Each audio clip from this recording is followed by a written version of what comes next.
post that he sent bragging about his scheme, and I made it clear that I had no problem exposing him if I had to. Eric exploded. He accused me of trying to ruin his life, and claimed I was just bitter because his family didn't like me. The more he ranted, the more people That was quick. in the cafe That was started real dancing. quick, man. I stayed calm, which only Stream made it manager. better. Finally, when we Oh, I should have made the world first. he stormed out. Yesterday, I found out from a mutual acquaintance that Eric was fired. I don't. Milo's rewards is here. Join for free today. Unlock member perks with wallet and with every purchase, all members earn points. I don't feel bad about it. I mean, he broke the rules. Profited. Oh, okay. Hey, Captain. Yeah. All right. Go ahead and lurk. This was just another example of him believing he could manipulate everyone around him without consequences. And as for me, I turned down the music. Jesus Christ. Gaining control of my life. I'm staying with my friend for now, while I plan my next steps. I know I still have to deal with the divorce, but for the first time in a long time, I feel like I'm on solid ground. I'll keep you all posted as things unfold. That's fine. For now, I'm focusing on taking back my independence and ensuring Eric's actions no longer affect my future. Guys, thank you for the support. It's been a lifeline through this difficult time. Final update. Update number 5.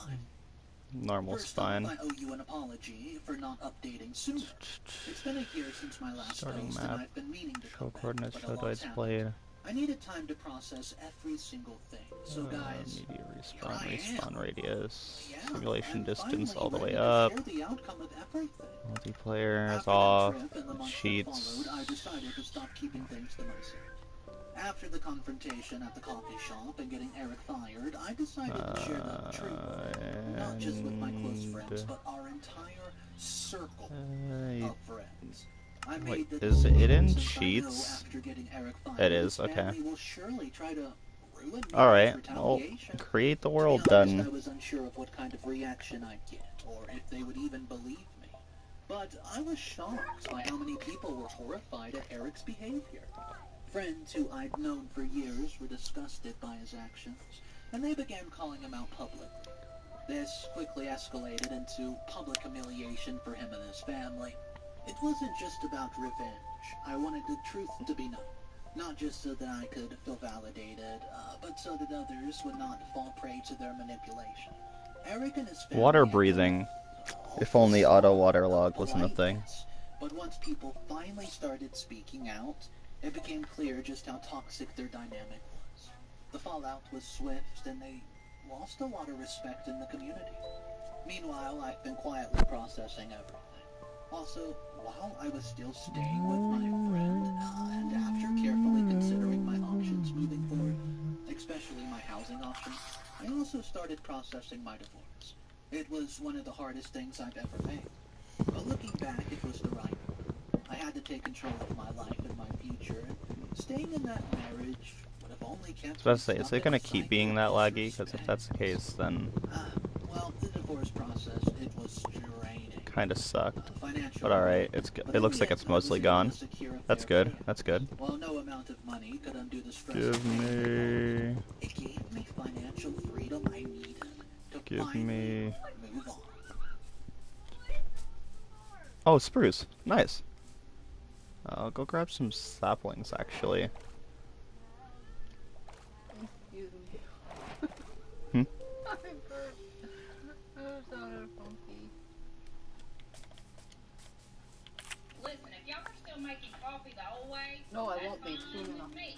But let me tell you what I'm not gonna do. Yep, nope, I'm not gonna be What would making you iced do coffee. if you moved to a new town because you got a new job and you were going to start Spruce tree. but then you bumped into somebody who looked like your absolute twin? I'm not talking about similar looks. I'm talking about you guys stood next to each Bit of other. spruce. Your mother would not be able to pick you apart. What would you do? Why would you Well, want my mother would you to be pick you apart? suspicious? Well, what would you say if that person came to you and said, "You're my long-lost brother. I've been looking for you." Malachi, stop! Be a little weird, right? You would have to investigate. Well, that's what this person did. And you won't believe what OP found out. A few few days Almost. ago, Come I on. was far away from my home for the first time in about 18 years, and I had one of the most bizarre experiences of my life. There we go. I'm pretty course. sure nobody Thank really God I got has stuck, gone right, through guys? something even similar. That's Thank how crazy the fucking God. situation Come on. Okay, so Get down I'm here. the person who claimed to be my Yeah. That's what I'm talking They about. told me that I had a full family far away from where my real home is. The funny thing about this is I already have a biological parent. Give me a and I've never sapling. had a sibling, so Give me at it least should one. really be easy to just say that the person is lying or obviously mistaken, right? Well, that's exactly where the real problem Come on. lies. Oh, there it It's is. because the guy claiming to be my brother looks exactly like me. And I'm not even exaggerating, right? I mean, he's literally a full carbon copy of me. Anyone who doesn't know me would say that we're twins. It's very confusing. Well, let me give you some context, but it's not really going to give you all the answers. I don't have that myself. Okay, so according to the history, Come on. I was born somewhere close to the town that we live in now. I was raised by my loving parents, Got it. Lily, my mom, and dad, James. And they made sure that I, Jason, by the way, got everything that I needed and never felt that my life was lacking in any sense. They were extremely that there's just caring and tried broken to give me sugar whatever cane I here. wanted while teaching me good life lessons to make sure that I grew up to be a good son. And I'll have to say, I think I've done well at least up until this point. I've been as good of a son as I could, and they're very proud of me. I'm blinded My by the parents raised me to be light. caring and a kind person, and I think that they're happy with how I turned out. My mom is especially more proud than anyone else and cares about me more than anyone ever can. For her, I'm still the child that she gave birth to 18 years ago, and she's still as protective of me as she was when I was a kid. My mom's crazy protectiveness towards me is the only thing that I would say is weird about my life. But I do understand why she's like that. According to her, as a kid I used to get sick very often, and it really scared her. For almost a year, I was never truly well, and she promised herself that if I ever got healthy, she would always take extra care of me. So she's been doing that ever since and still refuses to stop. Once again, sometimes it's annoying, because she refuses to give me permission to go to the same places that I want to go to. But it's also really endearing. I mean, I love that she cares about me. So up until a few years ago, I fully believed that I was the biological son of both my Come parents. on. Keep going. But I was actually wrong. One day, I ran into one of my dad's old Wait, what the friends fuck's during my a school phone trip. doing? We had a cup of coffee together, and he asked me how much I loved my dad. I'm not I supposed to told him close the it. truth, which Fucking was I loved and cared about him a lot. piece Then of my dad told trash. me that my dad was right in not having a child of his own, as I, being a stepkid, loved him as much as a biological one. I obviously did not There we know go. about that, but I acted like I did so that he didn't feel bad about revealing something that was obviously a secret. After I went home, I spoke to my dad, who told me that the real story was this. It turns out my mother came to our hometown with me after I was about a year old. There she met my dad, and slowly they fell for each other. Then they got married, and Dad got himself a son, and I There we loved go. him so much he never thought about having another child. So in reality, I actually still do think of myself as his biological son. Even though I know it's not really true. Dad Why does begged my me to hunger not go tell down, Mom anything. going down so fast, man? I mean, I know I'm sprinting, but like, really?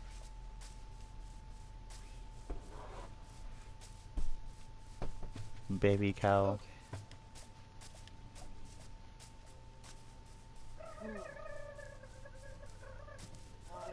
Malachi, stop!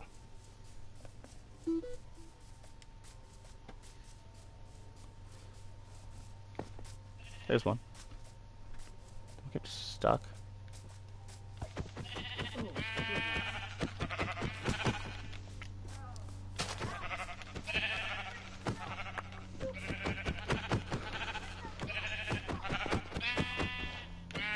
Well, depending on how long you plan on staying to hang, I'm probably laid out. Alright. I'll lay down either way after this break and then have to go to bed anyway, but pretty much stay a little closer to bedtime. Then I'll lay down before then. Alright. I was supposed to get put this off this morning. It didn't work very well. Seeing Dad forgot that he was supposed to go to the pantry at 8. Motherfucker.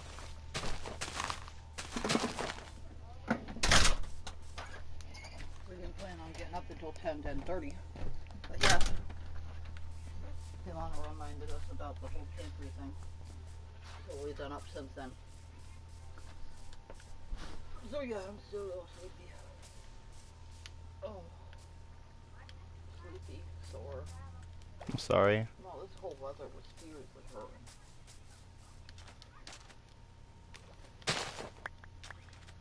Yeah, I wonder. Is there gonna be a, Stop. Stop mooing in my ear. Stop. Just die. So how'd you like that coloring in black and white coming out in color? That came out pretty good, no? Yeah. I don't think it was real. I don't think they actually did it that way. Yeah. The teeth were white. Yeah, I noticed that too, and then not to mention the hair on this side that was closer to you. Yeah. Darker color and a darker green, and then the hair on the Well, other the side. way I do shading, it would have ended up the same way that they did it, Oh, though. no, but it was like a lighter greenish yellow, which you would think that if they just take the offhand colors, there's no way it would have been the same color. Well, that's not how shading works. I know. She shaded the hair. She didn't color it. She colored it all one color, then shaded it after.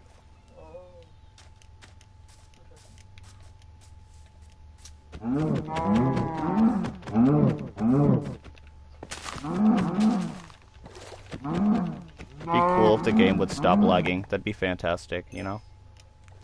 I might be asking for too much there. Is like that one block there a swamp? Why is that different? Okay.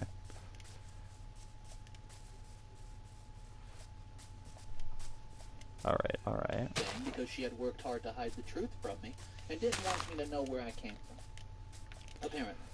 My real Do father I abandoned see us, and any she didn't pale want me to know oak that, so I never asked her anywhere? about it. Honestly, it really didn't matter to me if my dad was my dad or not. At the end of the Okay, day, he's so if I always go going on- to be go my up this father, way. and the same with my mom. They've given me a great life full of love and care, so to me it never really mattered who my dad was. Believe me, it was really important to tell you about my family, as without it the next part would be hard to believe. So I'm about to join a college in a few months, and I and a few of my friends had planned a camping trip quite far away from our hometown.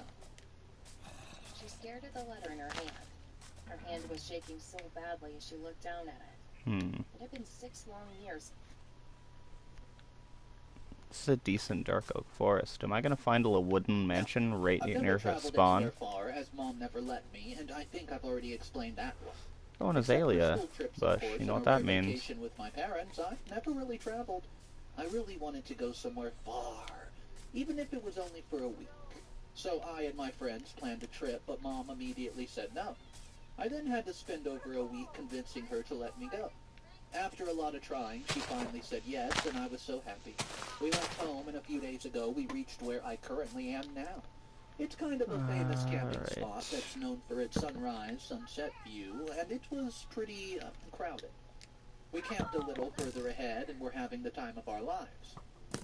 The next day, we Bro, the visited skeleton nearby can't aim. places in the city that's not Yo, very that far wasn't. from It was a joke. It was a joke, bro. It was a joke. It was a joke. They showed me someone who It was. kind of looked like It was a joke. It was surprising, but he did really look like me with a different dressing sense. It was weird, but I chalked it up to a coincidence, as sometimes you can find people who look like you.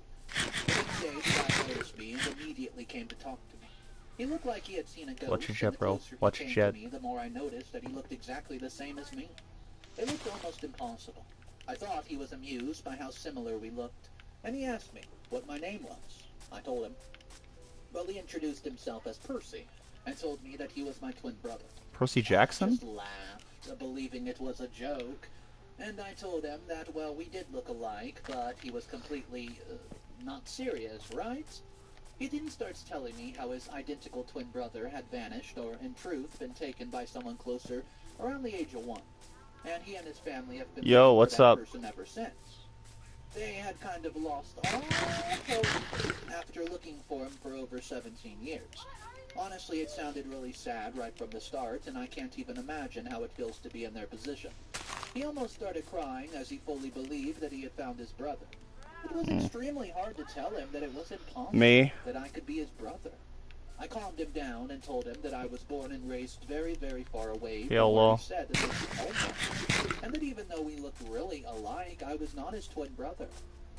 He refused to believe me, obviously, and I told him that I had both my biological parents, and I told him that there was no way Talking that I was about his you. brother. What do you mean? I told him I wished that I was so that I could make him and his family happy. I mean, it was a really sad take, but I was not that guy. He said that there was no way that he was wrong and begged me to go home with him and talk to his parents once and figure out the truth together. He said that his mom had been waiting for me for years, and she even blamed herself for what happened.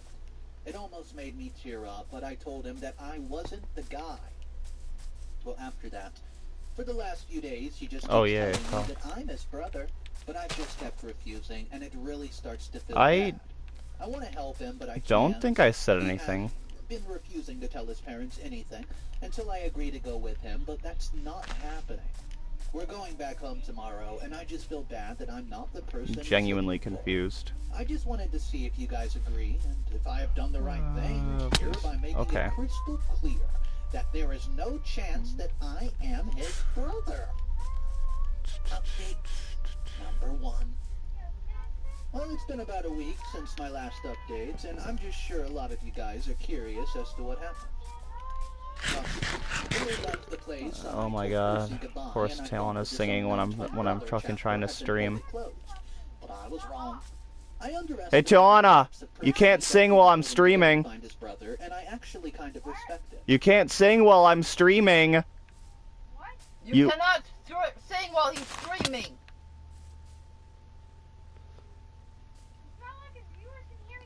Yes, they can. Yeah, I hope so too, Brian. It'd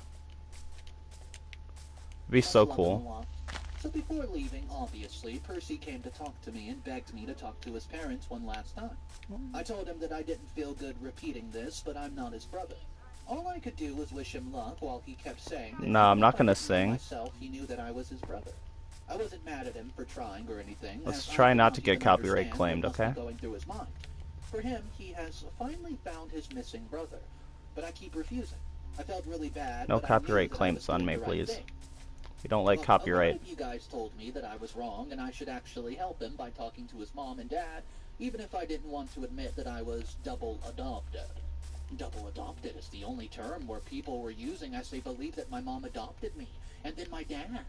The thing is, I'm for sure not their family member. Why don't I want to get... Because I prefer to not force people to watch ads if I'm not making money off of it. That's why. Only son of my mother. But it's definitely a very rare, amazing coincidence that we look alike and ran into each other. Ooh. But when it came to helping his family, I refused to do that for a good reason.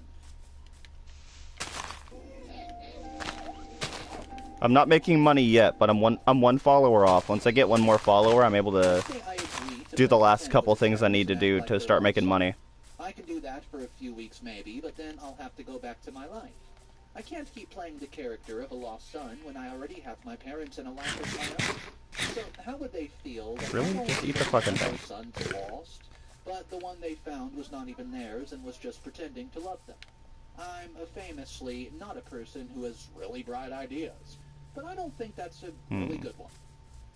I'm just pretty sure that discovering that I lied would break Percy's mother's heart into several pieces, and she would become even more sad. See, I can do that for a few weeks maybe, but the only son of my mother. But it's definitely a very rare, amazing coincidence that we look, alike and ran into each other.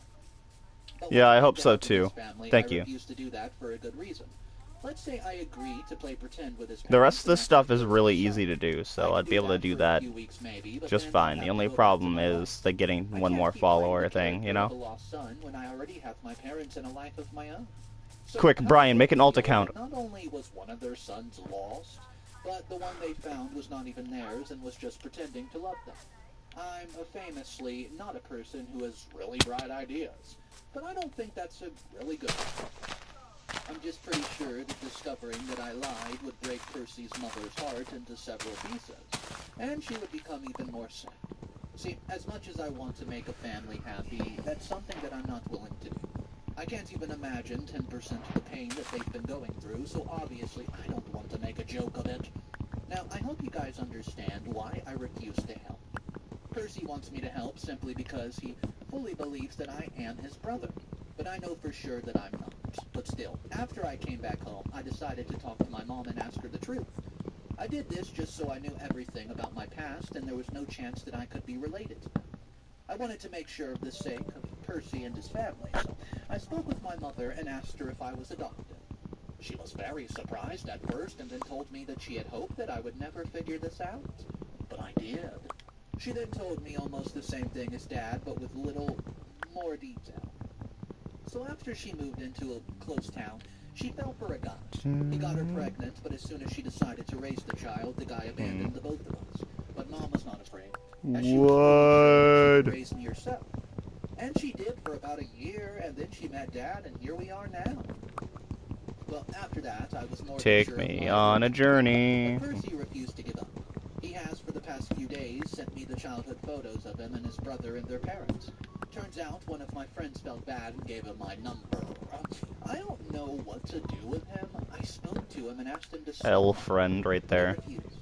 He says that his mom blames herself for losing the baby, and if I just spoke to them one time, we could maybe find out the truth. Did me one better? And they would Is that right? be extremely happy, and he would be forever grateful. I don't know what to do. You sent me $20 million? Is that what you did? Update number 2. Okay, That'd be it's been a few that'd be days so since my cool. last post, and at this point, I have to admit something weird is going on.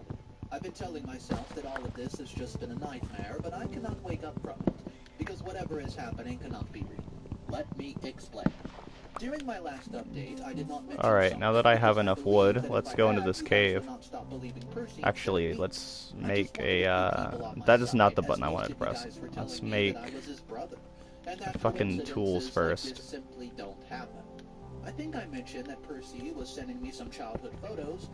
What I did not mention is that even as a child, I did look the same as his brother, which was, for some weird reason, really surprising.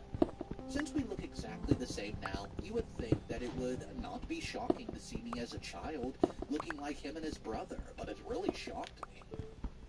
If I didn't have such a strong story about where I came from, I would definitely have believed it. The situation was pretty tough on me, as I felt extremely guilty to keep saying no to him. Dude, And I it wish I had did $1 not million. help at That'd most be that so the cool. guys thought that I was being a piece of crap by not helping. So I went to talk to him to decide for the last time what to do. At this point, I was thinking that I should maybe help him, as a lot of you guys thought that it was a good idea. Also, he actually had come to a nearby town to talk to me, and convince me. So we met at the place he was staying, because I didn't want Mom to even smell what's being cooked. She would freak out if I even entertained the idea that I was not hers. Percy and I spoke for a while, and he told me how his family has been dealing In my heart, I'm an artist. $1 million My stone. parents, they were never even Van Gogh on the fridge. with their laws. At first everybody was hopeful, but slowly they started to lose hope of finding his brother. His mom, she starts blaming herself, and even though they're not always depressed, anytime they're reminded of him, they become sad. He said his mom was the one who had not recovered from the loss at all. All of this sounded completely true, as her expression upon seeing me was confusion and shock, mixed with joy at finding his brother. So at that point, I agreed to talk to his parents, but I told him that I was not going to lie. I was going to tell them my side of the story. He said that he had hoped to do this face-to-face, but a video call wasn't so bad either.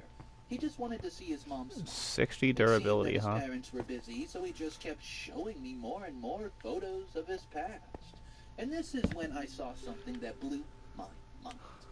He passed over a group photo, and I asked him to stop and go back. Then I asked him who was the woman standing beside his mom. The name he said kind of shocked me, because the woman in the picture looked very much like a younger version of Mom.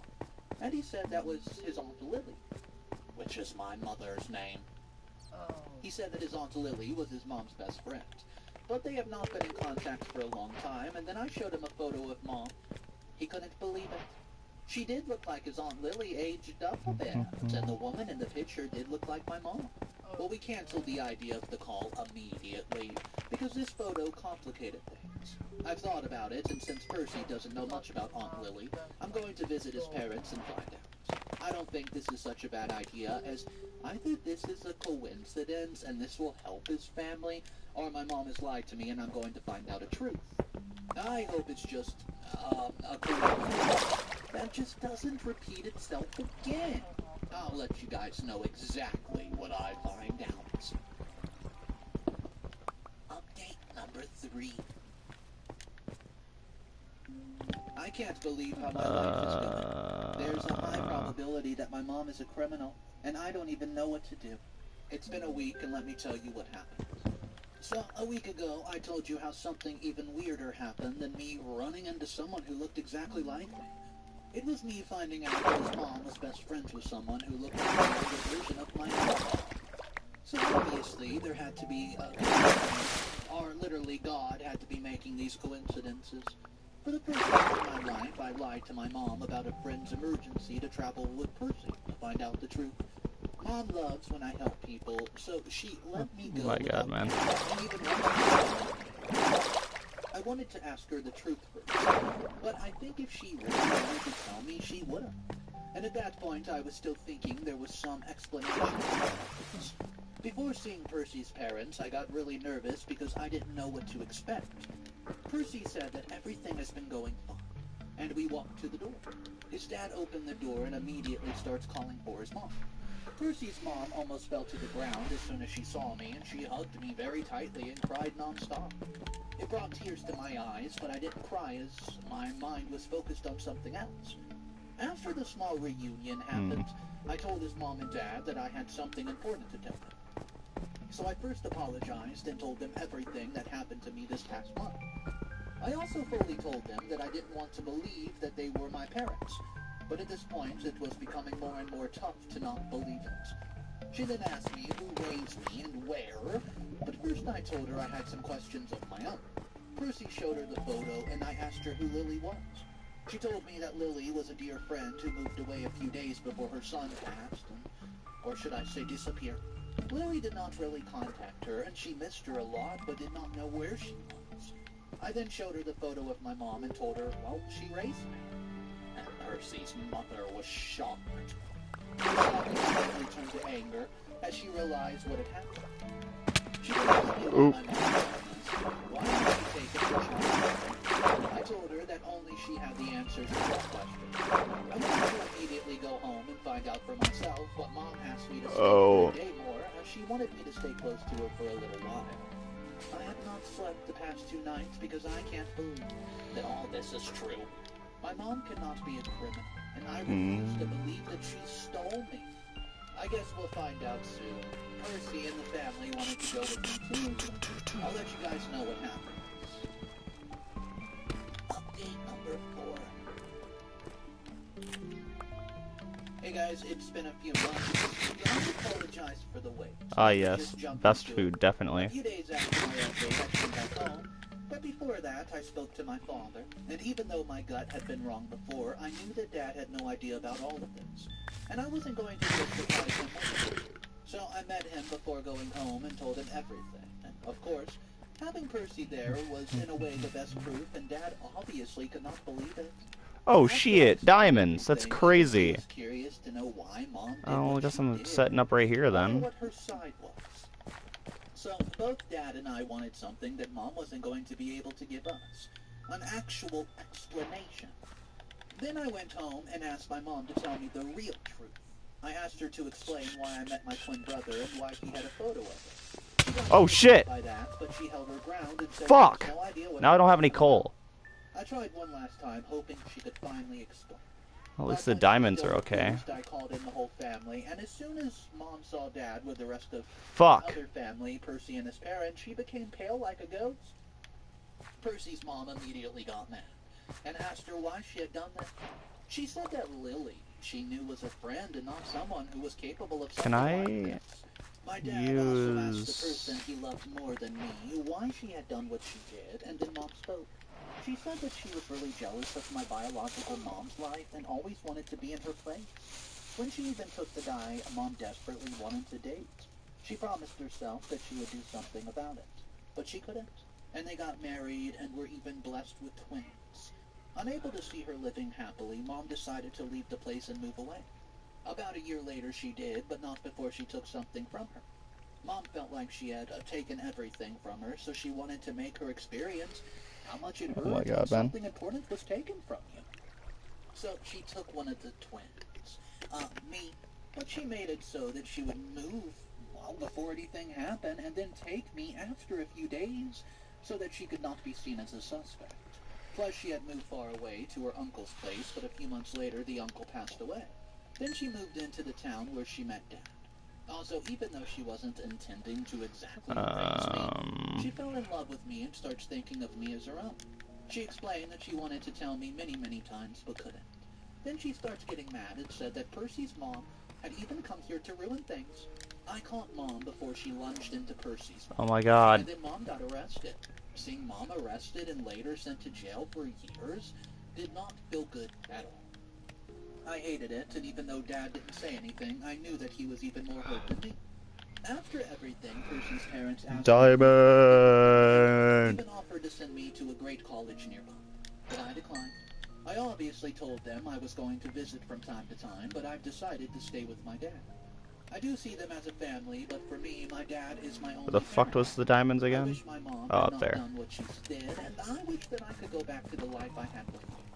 Ignorance is One. bliss truly, and I'm now starting college. 2. Hoping I can forget all this, but I don't think that's really possible. But I'll be fine even if it takes a few years. Is there anything hidden? I don't see anything.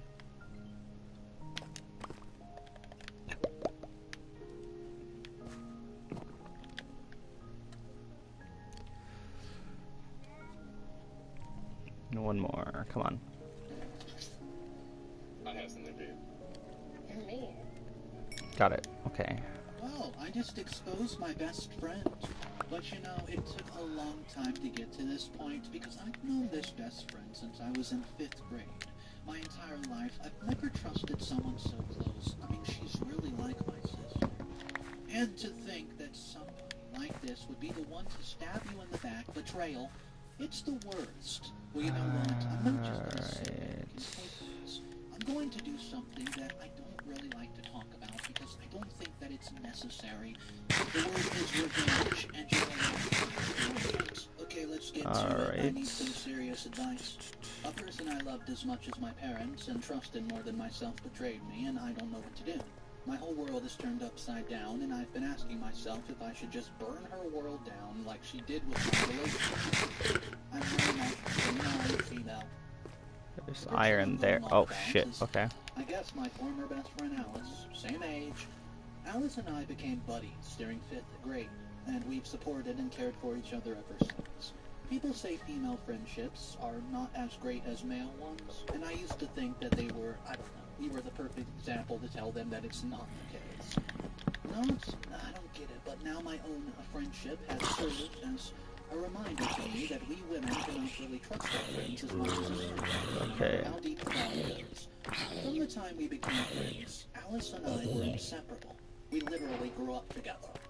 I'm not a person who I picked up the easily fucking trusts carpet too. so That's the great. only people I fully trusted in my Okay, life I'm going were over my parents and there Alex. next. Now, all that I can think about Alright. is how stupid I was. As she Maybe I'll be able to put me have all these years some iron armor I before I wasted get my in. love and care on a person Much like iron her. is here. I should have listened to my other friends who warned me that she was jealous of me. But I always listened to Alice and cut off anybody who said bad things about her, because I just trusted her more. I honestly can't really blame myself because I wasn't trusting a stranger over a friend. I was trusting a person who was more like my own sister than even a best friend.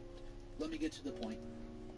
Alice and I have always been different people with different hobbies and interests, but we always found a compromise so that the others could join. If I did something she liked, she would then do something I liked. I thought that she was the greatest friend anybody could have ever had, and I counted my lucky stars to have someone like her.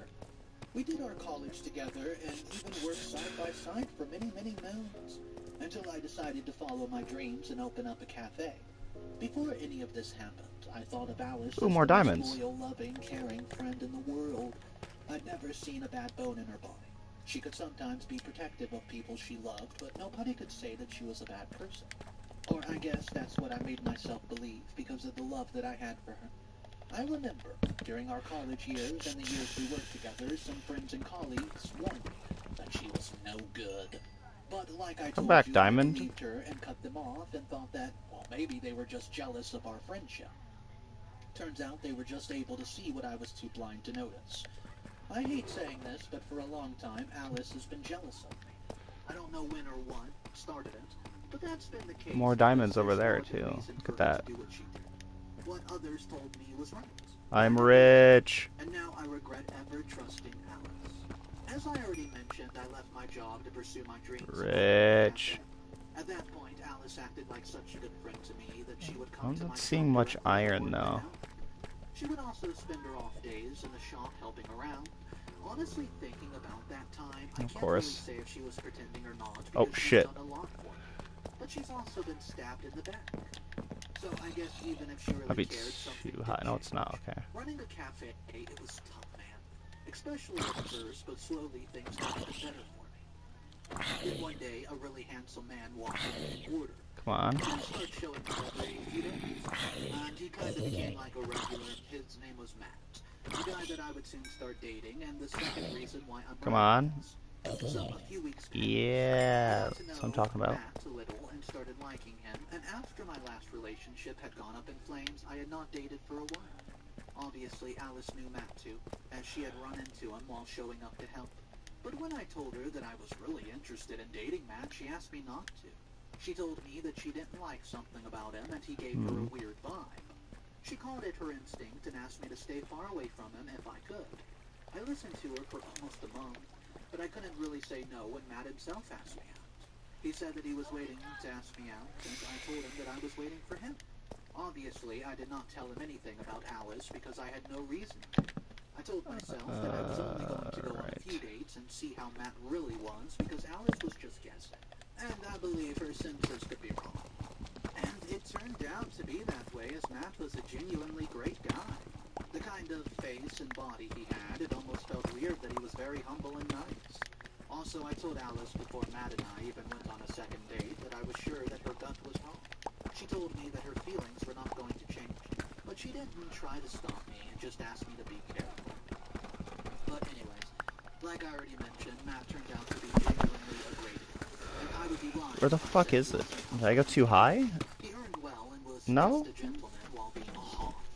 He was the full package, baby, and I was happy I got to go on a date with him. After a few more dates, we officially became a couple. Although Alice was happy seeing me, she kept telling me to still be careful. But even after a few months of dating, Alice could not bring herself to trust him and always tried to find out what was wrong with him. She obviously didn't act like this in front of Matt. Ladies, don't The do this fuck Brazilian is- Manjaro if you don't want to lose 40 pounds in 2 months and become the subject of neighborhood gossip. Yes, it's true. I lost 40 pounds in 2 months. Alright. She was actually super nice to him and very friendly, but she constantly asked me to be careful about men like him. And she asked me not to tell him anything about her doubting him, as she was my best friend. I just never told Matt about it, and that was my fault. Matt and I got more and more serious, but Alice never warmed up to it. I tried several times to make her understand, but she would flip the conversation and warn me.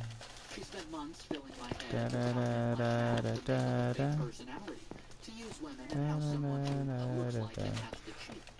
You know, she slowly filled my head with the idea that I should never fully trust Matt. And because of this, we even got into many fights. Alice would gaslight me into doubting Matt, and we would get into arguments that would cause problems into the relationship. I trusted Matt, but Alice just knew how to rub me wrong, and manipulate and control me. Then one day, over a year since Matt and I started dating, Alice called me and told me that she had seen Matt at a bar with some girl. On the phone, she was telling me that she had warned me so many times not to trust him. I believed her because at this point, Matt and I had been fighting for months and our relationship was rocky. Now that I look back on it, I was completely at fault, as I believed Alice over him. So as soon as I heard that he was with some unknown girl, I get angry and showed up at the bar. Well, he was indeed sitting at a bar holding the hand of some woman I've never seen. And it was like looking like they were more than just friends. So So without even asking what was going on, I went in and started to scream at my boyfriend.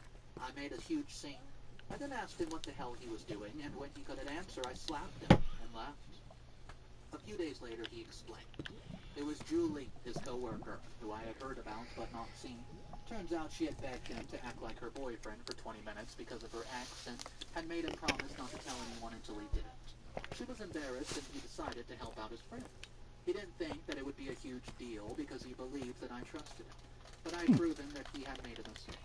He then explained that for the past few months he had not been happy with me and that he didn't want to be in a relationship anymore. I didn't even apologize because I didn't believe him. I didn't stop him from breaking up, and he then left and I decided to focus on myself for a few months. I didn't even see Alice that much, but noticed that she had been avoiding me. Yesterday, 3 months later, I found out that Alice had started dating Matt and everything clicked. It was not that Alice didn't like Matt. It turns out that she was asking me not to date him because she liked him. I tried to call her as soon as I found out, but she was not answering.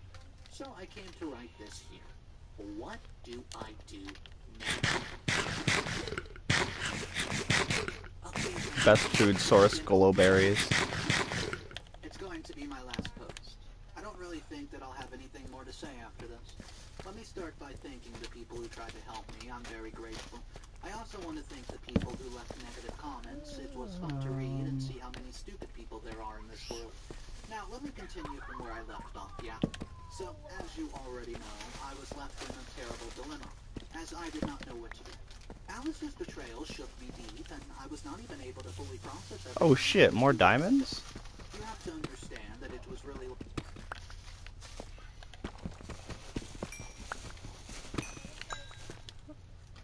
12 diamonds already. That's...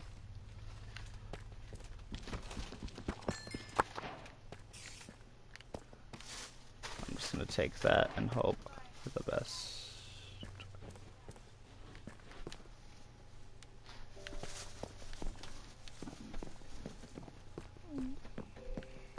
There it is. Iron.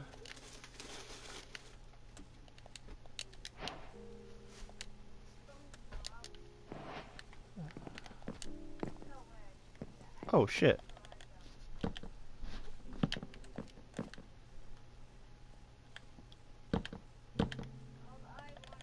That is the wrong way. That's great. Got it.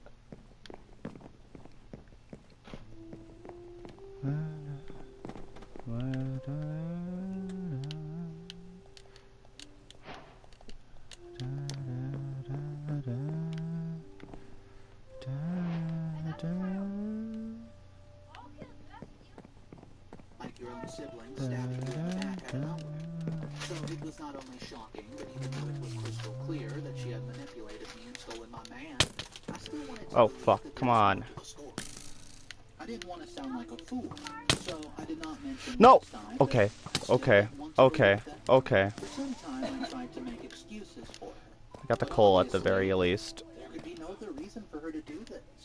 I then decided to Far confront enough, her I and let should her be know that I was not going to just sit here on my hands and take this betrayal. I was going to tell her that I was going to destroy her relationship with my ex by telling him what she did to us. Well, I know for sure that he had to have been manipulated. When she kept ignoring me, my anger got worse. She didn't even have the guts to stab me in the back and look me in the eyes at the same time. Matt was heavily ignoring me too. Come on. So I decided to just show up and confront her. Last week, I managed to run into Alice. She didn't hesitate to give me a very smug. Oh, hey, want to come help me dump some water? Alright. Alright. Let me just get... Yep. Look, it was like she was asking me if I liked what she had done. I got so mad, but I had to control myself from hitting her in public. I only had one question for her. Why would she do something like this to me? I reminded her that we've been a team since we were kids, and it was simply us against everyone else. So Alright. I just realized how much love and Guess I gotta go do that real quick. I'll be back. do the same to her. And the fact that she did it over a guy was just so darn disappointing. I told her that if she wanted Matt so badly, she could have just told me before I started dating the man. I mean, come on.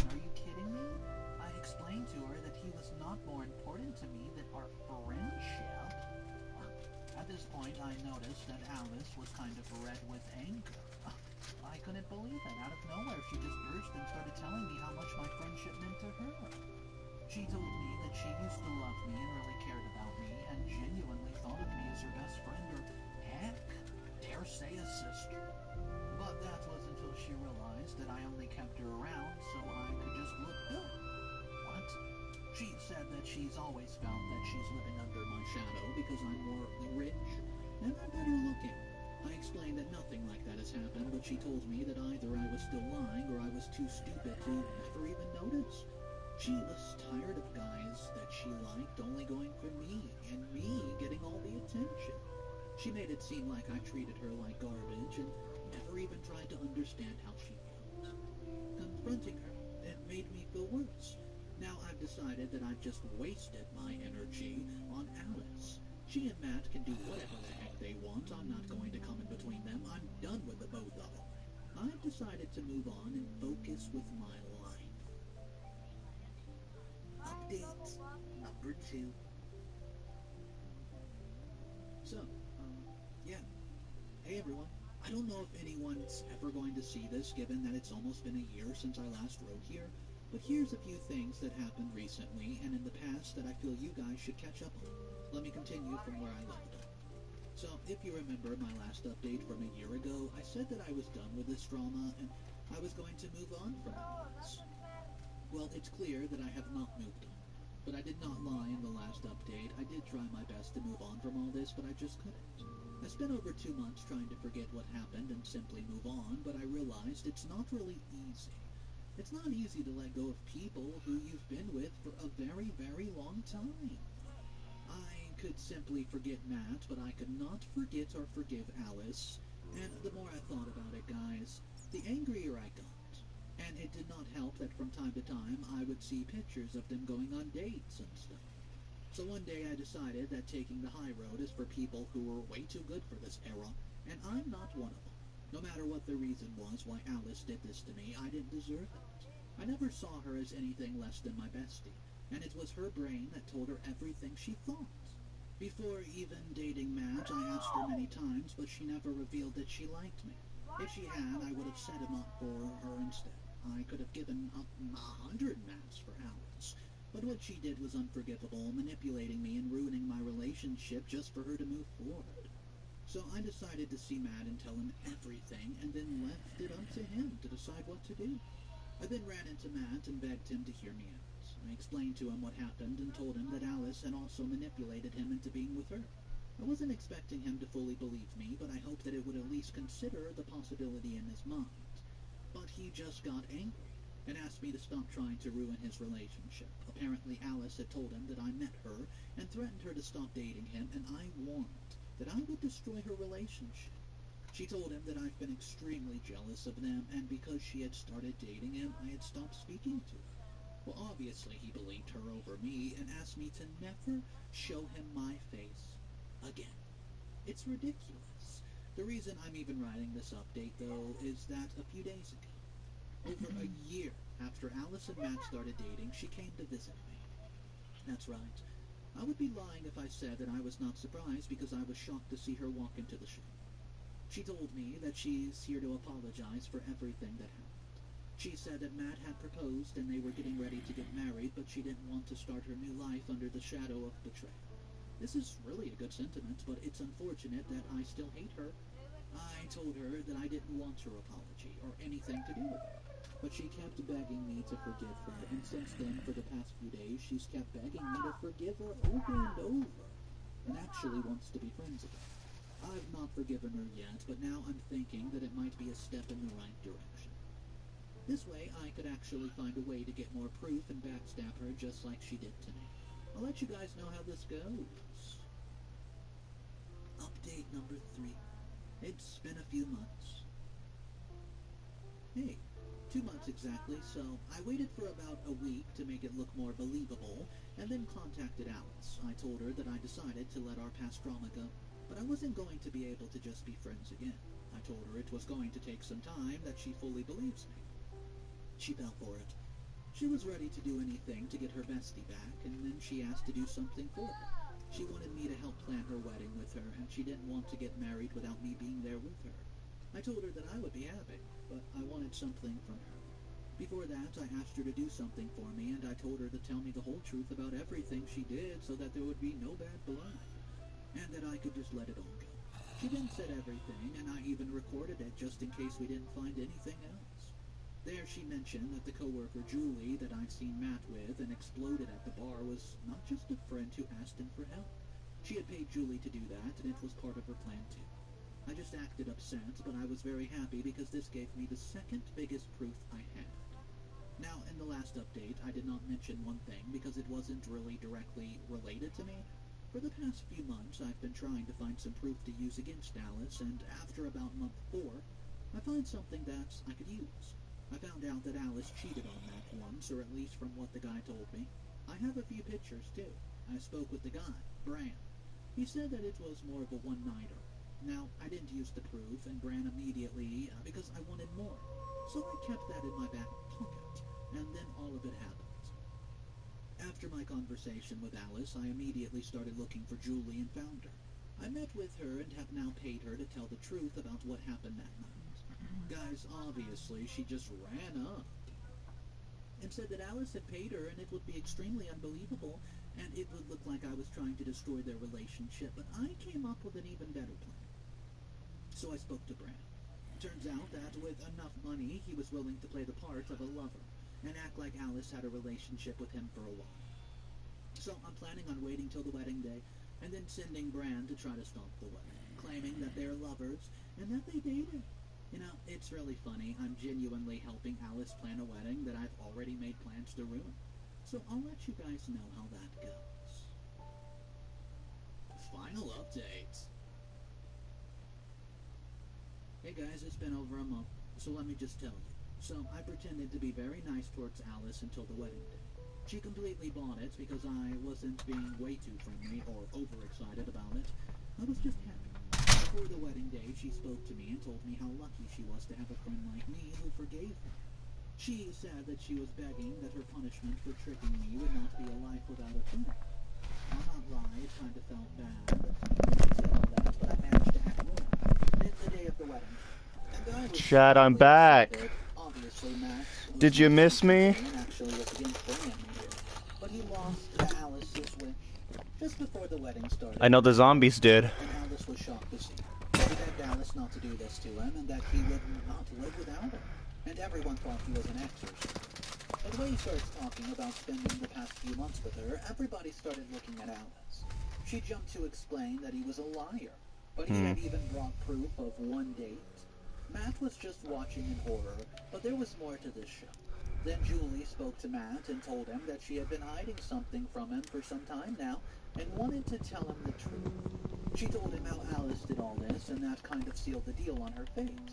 Everyone got mad at her, and she had to admit that she had a one-night stand with Bran, but not a relationship. But now nobody was willing to believe. Then Matt left her at the altar, and everyone left. I Damn. left too, because I didn't want to stay back with her and handle a crying Alice. And a week later, Alice shows up at my place begging for my help. Turns out her parents kicked her out, and obviously her fiancé's done with her. She said that she had nowhere to go, and she had even left her job a few months after she started dating Matt. I then explained to her. I was the one who did this. She starts to cry. Then I asked her to leave and never show her face again. She refused to believe that I would betray her. It was really funny, considering she did the same thing. Also, Matt called to apologize, but you know what I told him? Well, I can let you imagine that. But here's a clue. No, I didn't take him back. LOL.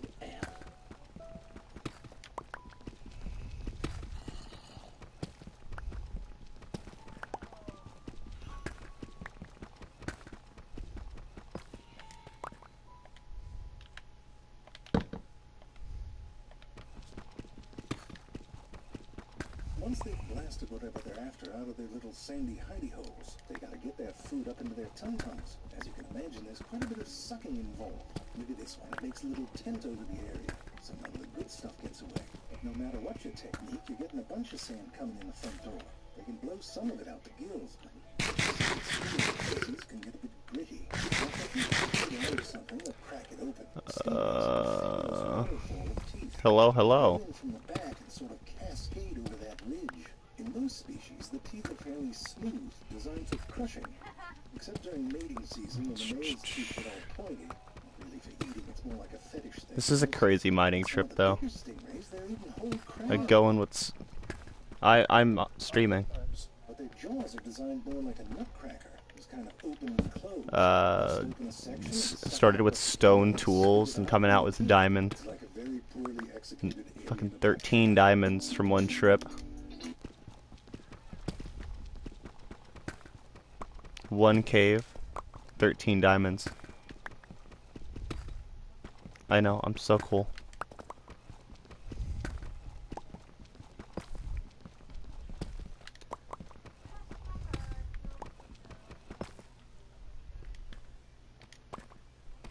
She's singing again. Taylana, told you to stop singing. I haven't been singing. I just heard you. That's why we both just heard you. I'm literally watching my YouTube shorts. My music's not even on. Taylana, You're singing it. period. Whether you're listening to music or not, you're singing. Well, It was Malachi. He just said it wasn't.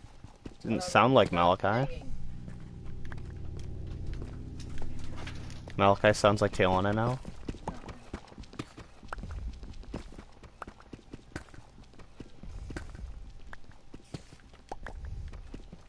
Well, I'm gonna have an overabundance of deep slate for a while.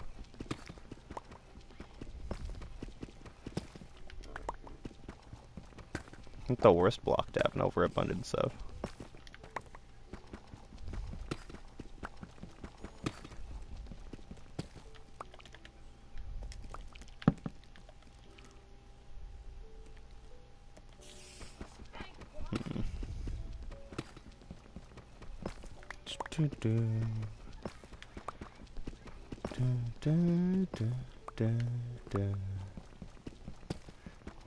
Malachi.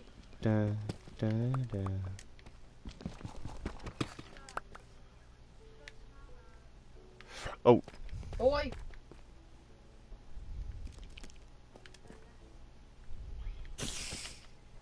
Spider-Man, don't do this to me.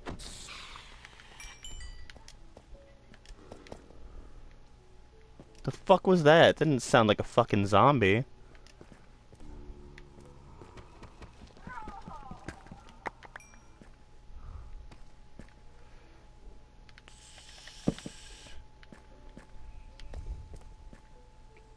Oh shit, there was another one.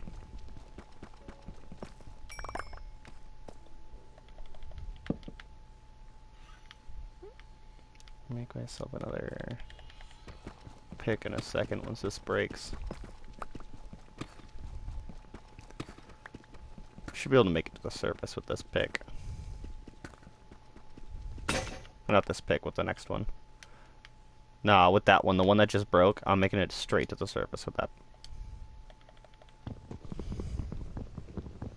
Definitely, definitely. Most definitely. For sure.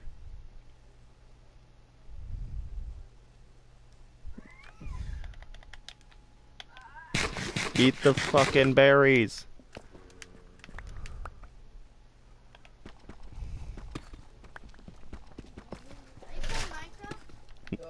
Kai, stop.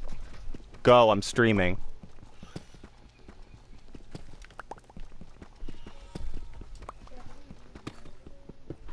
I've reached stone.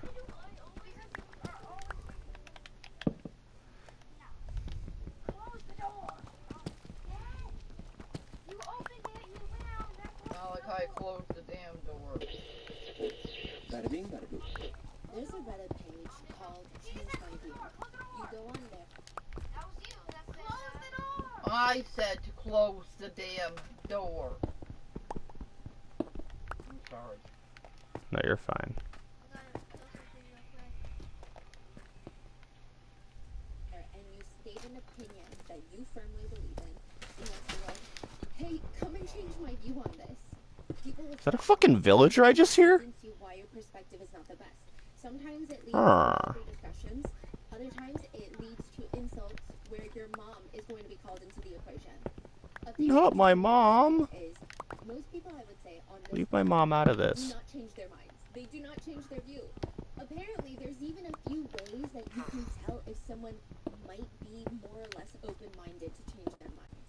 So why do they post change my views? Like they just want an argument? They just want to be validated? Why are they doing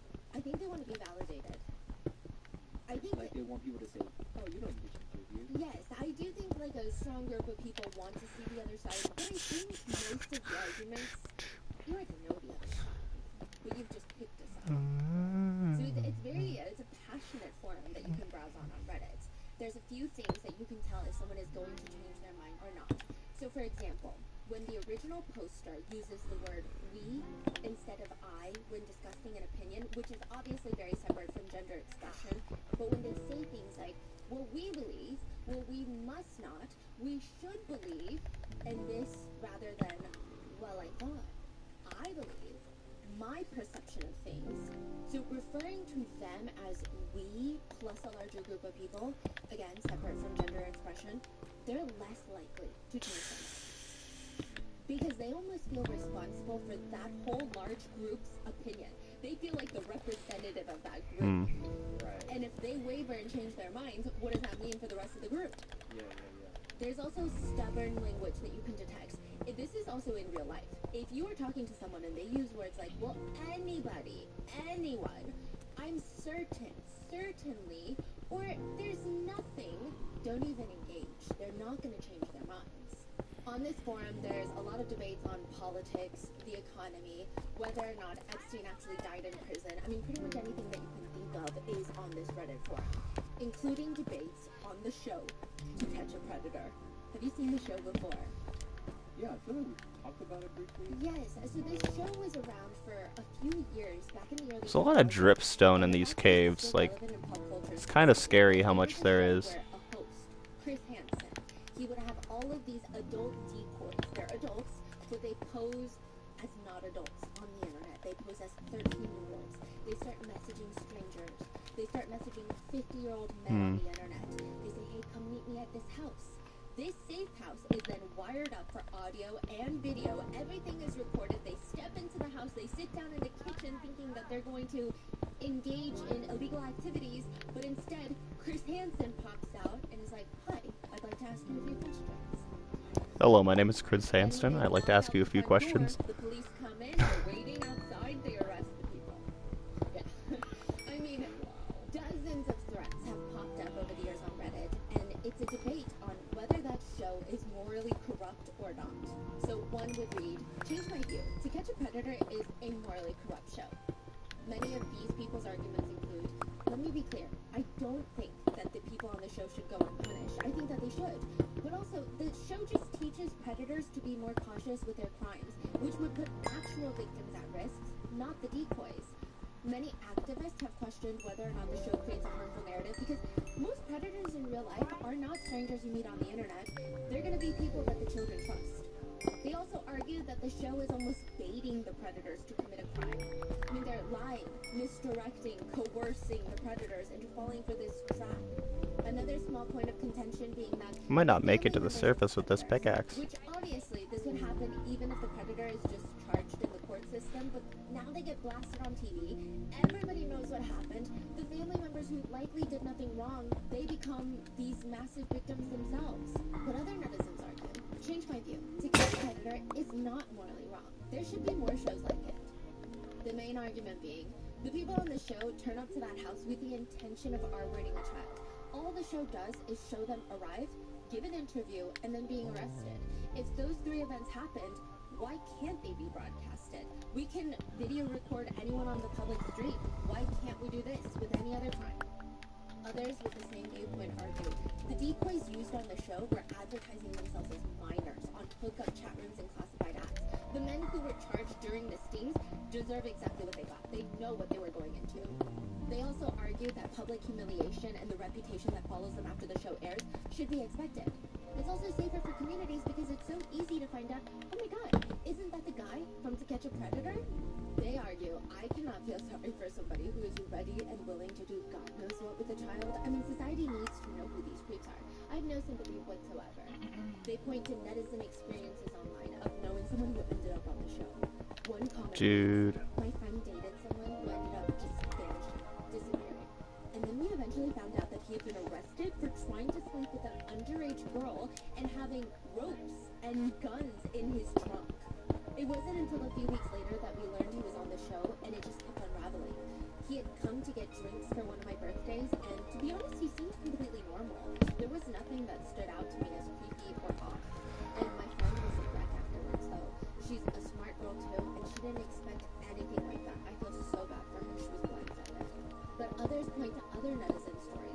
What is this, a fucking mountain? Person on the show for a bit. His name was Dave. Basically, he went to California visiting a friend, and the friend tells him, "Hey, I gotta make a detour to drop in on this girl that I've been chatting with online." He never mentions her age.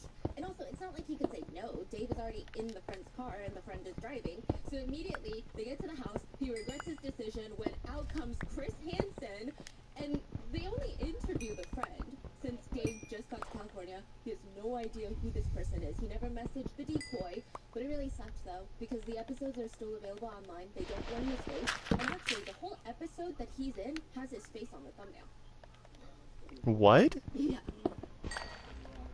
That can't be legal. Like, what the fuck? Technically, entrapment typically involves law enforcement coercing you to commit a crime. But I guess in this case, since NBC is working with law enforcement, it could count. That's a huge point of contention. As well as, what if one of these people are innocent in some way?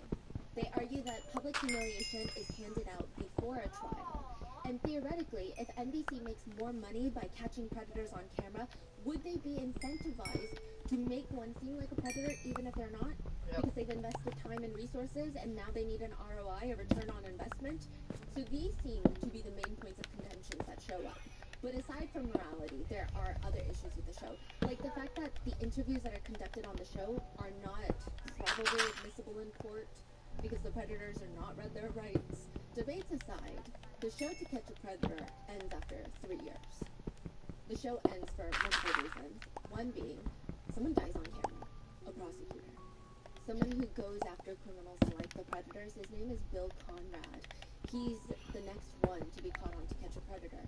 He's actually quite good at his job as a prosecutor, but also... Fucking prosecutor was caught on how to catch a predator. Wow. And he died. Oh, he's messaging... On the show, apparently. Who he thinks are 13-year-old boys on the side after work. Asking insane questions about why 13-year-old boys. They try to lure him to a Wow. house to arrest him, but Bill, the prosecutor, ends up flaking on them. They, Dateline, the host, police officers, SWAT teams decide that they're just going to ambush Bill inside of his house. They ambush him inside his house, which, side note, a lot of people question, why did they ambush him inside his house? Why didn't they wait until he was at work, which is a safer place to ambush him? But that's where the moral argument is. To Catch a Predator cannot film inside his workplace. They can film probably inside his house.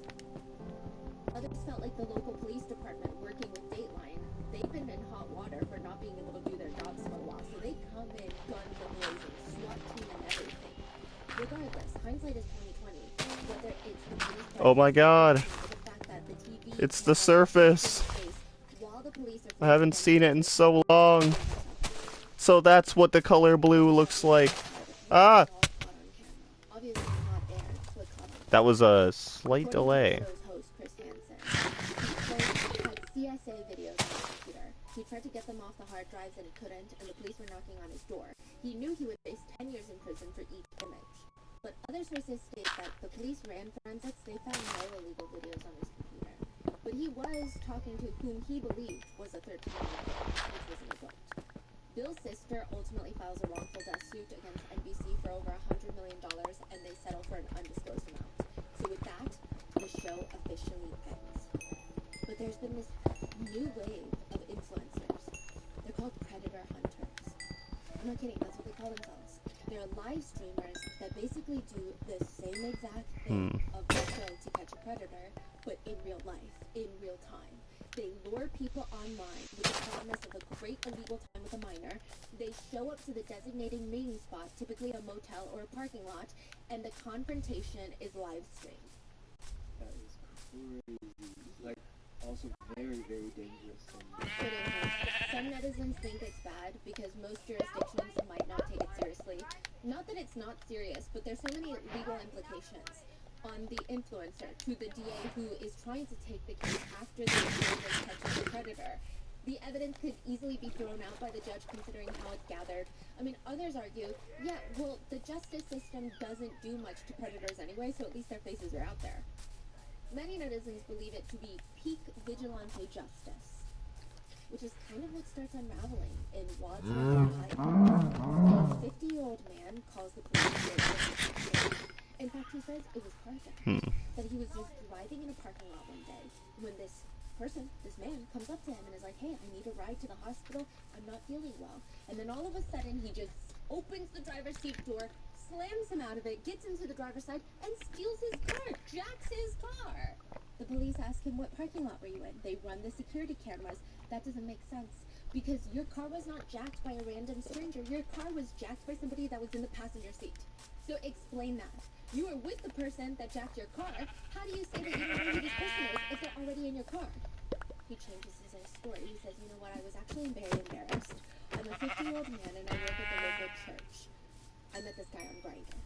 We were gonna get freaky in my car, but then he snaps out of nowhere and just forces me out of the car and steals my car. I felt very embarrassed to tell you guys the truth, but that is what happened. The police are analyzing CCTV footage that likely places a 17-year-old. This man is 50. This boy is 17. They bring him in. 17-year-old Gavin, his name is Gavin Ramsey. He looks very nervous when he comes into the interrogation room. The officer questioning him later reports, I observed that one of Gavin's hands was bleeding and that he had marks on both of his hands. He clenched his fingers to make a fist. He was flexing his forearms and neck muscles. I could see his pulse on his Hello, wandering trader. Nervous and agitated. A pleasure to meet you. He's sitting Come there here. with his mom, and there's two police officers. One male officer. Oh my god, pale oak saplings and I don't have the fucking thing. And his mom encouraging him to come clean about everything. Did I say still if you put them in a boat? Like, do they like never leave?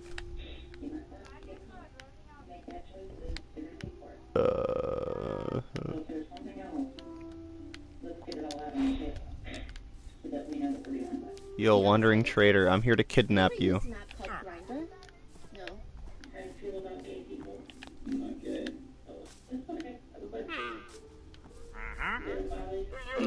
Alright, I'm gonna kill your llamas.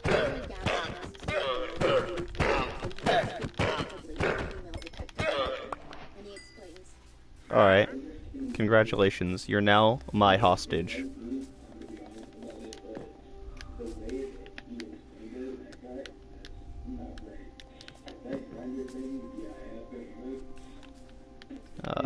Let's fucking dump a bunch of stone shit in here then.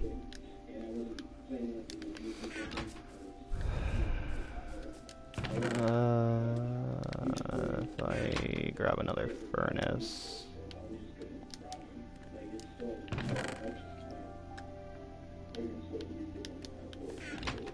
He's saying that he went on Grindr, met a middle-aged man, told him his real age, 17 years old. The middle-aged man doesn't care, he still wants to meet up. So to teach him a lesson, he decides, I'm gonna meet up with him and rob the guy. I'm gonna carjack him.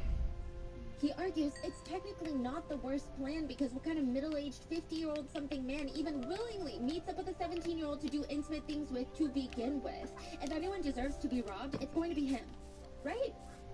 I mean, I guess oh shit, and a beehive right over there. He explains that he got into the passenger seat of the old man's car. They park. The old man asks if he Hello, bee. Hello. They both open the car doors. Grab a couple of these guys. The passenger side, Gavin slams the door shut, locks the doors, leaving the old man locked out of his own car. Jumps into the oh shit, there's already 3 for this hive. I'll wait then. The old man would run up to the driver's side window, and then he'd be like, you, and then keep driving some more, and then the old man would run up to the driver's side window again and again, and eventually, the old man runs off to call the cops. Gavin describes that he drove the car to a nearby parking lot and abandoned it. He just went home and locked the guy on Grindr. That's it. Really? He wasn't stealing the car. He just wanted to teach him a lesson. The officer asks him,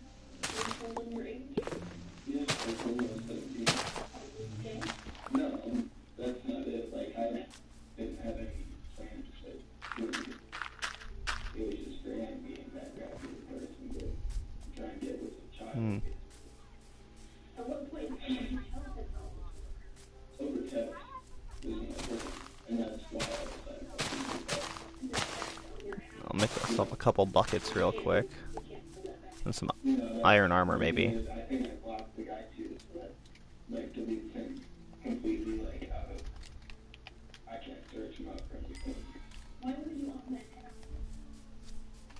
Really, just for that reason, to find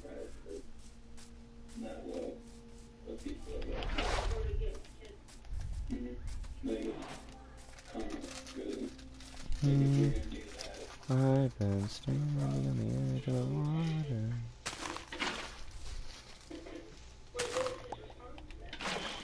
he just said, okay, he wants down to meet some Smith 5 houses and take his money. Did he touch you at all? No, Did he ask you for pictures? he did, that night. And then what did he ask you for? What did he ask you pictures of? My body and, Did he ask you for pictures of your penis? yeah. The officer says, okay, well, I'm sure your mom's standing up there freaking out. Yeah, right. He laughs. Okay, well, how do you want to tell your mom? Do you want me to tell her? Do you want to tell her? I mean, she's gonna have to know. So when Gavin's mom comes back into the room, the police fill her on and everything, and she's just scolding her son. Like, why are you even on an app like this? And Gavin's just shrugging. I don't know, Mom. I don't know why I do anything that I do. That sounds all vigilante crazy to me. That's what that sounds like. The officer is staring at Gavin and his mom, just analyzing them throughout this entire bizarre interaction of, I mean, I'm sure they typically don't get cases like this. And she explains, I'm sure you guys already know about all the going-ons in the neighborhood. Also, the woman that was found murdered, you know, there are speculations that her corpse is used for necrophilic acts, but, you know, she was stuffed into the closet. Gavin's mom responds, oh my god, that was horrifying. They actually live 5 houses down from this 98-year-old woman that was recently murdered. So now they're just chit-chatting about local crime. Oh my god, if that was full time, that would. Oh. The 98-year-old was. Do I have enough, or do I have to make some? Her corpse was essayed and stuffed into her own closet 5 houses down from Gavin and his mom.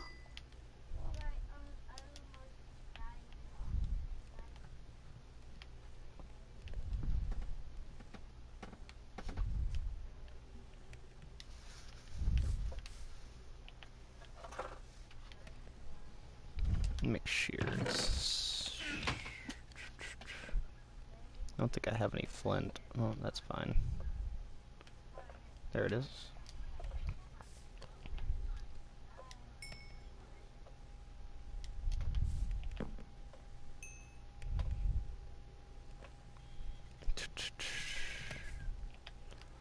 All right.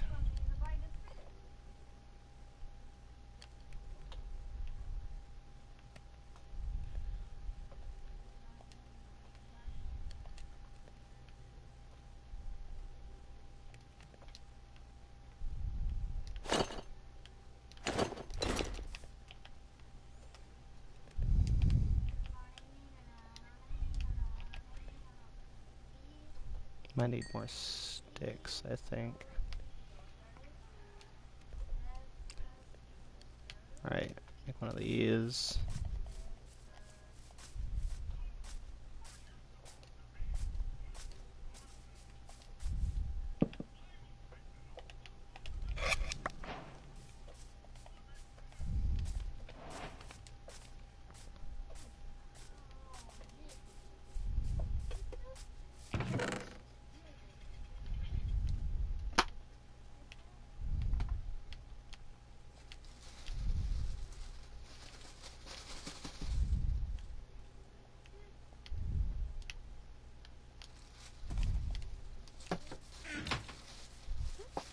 Plant one of these about there. You about there.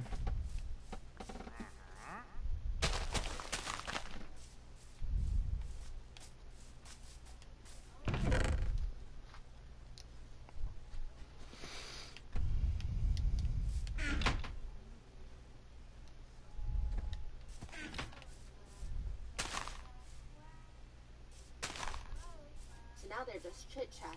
And the police ask, you notice any strange vehicles or anything? No, but the day it all unfolded, we didn't even know what was going on. And we have 2 dogs. I have a very small one, and she was in the kitchen with me. And she just kept looking at the back door and growling, and she never does that. I got like goosebumps. And so I just thought that's so unlike her. And I kept looking out, and the neighbor girl has they built a tree house on the ground. Actually, God, do it over here. in there. It just freaks me out because it's all wooden down there and it's all woods. But that was the only thing that was off. Yeah. Did you know the 98-year-old woman at all? 1, 2, 3, 4, 5, 6, 7, 8, 9, 10, 11, 12. Like, how do you get to be 98 years old? Nobody lives to be 98. It's so rare. And someone else felt that was okay. Like, how does that... Gavin is fidgeting with a tissue while his mom goes on and on about the 98-year-old woman. And the crazy thing is, like, I have stranger danger issues now. Unfortunately for Gavin's mother, it's not stranger danger that she should be worried about. Because whoever did this to Margaret is a lot closer than she thinks. And he might have something to do with the 98-year-old woman's murder, but also the local carjackings.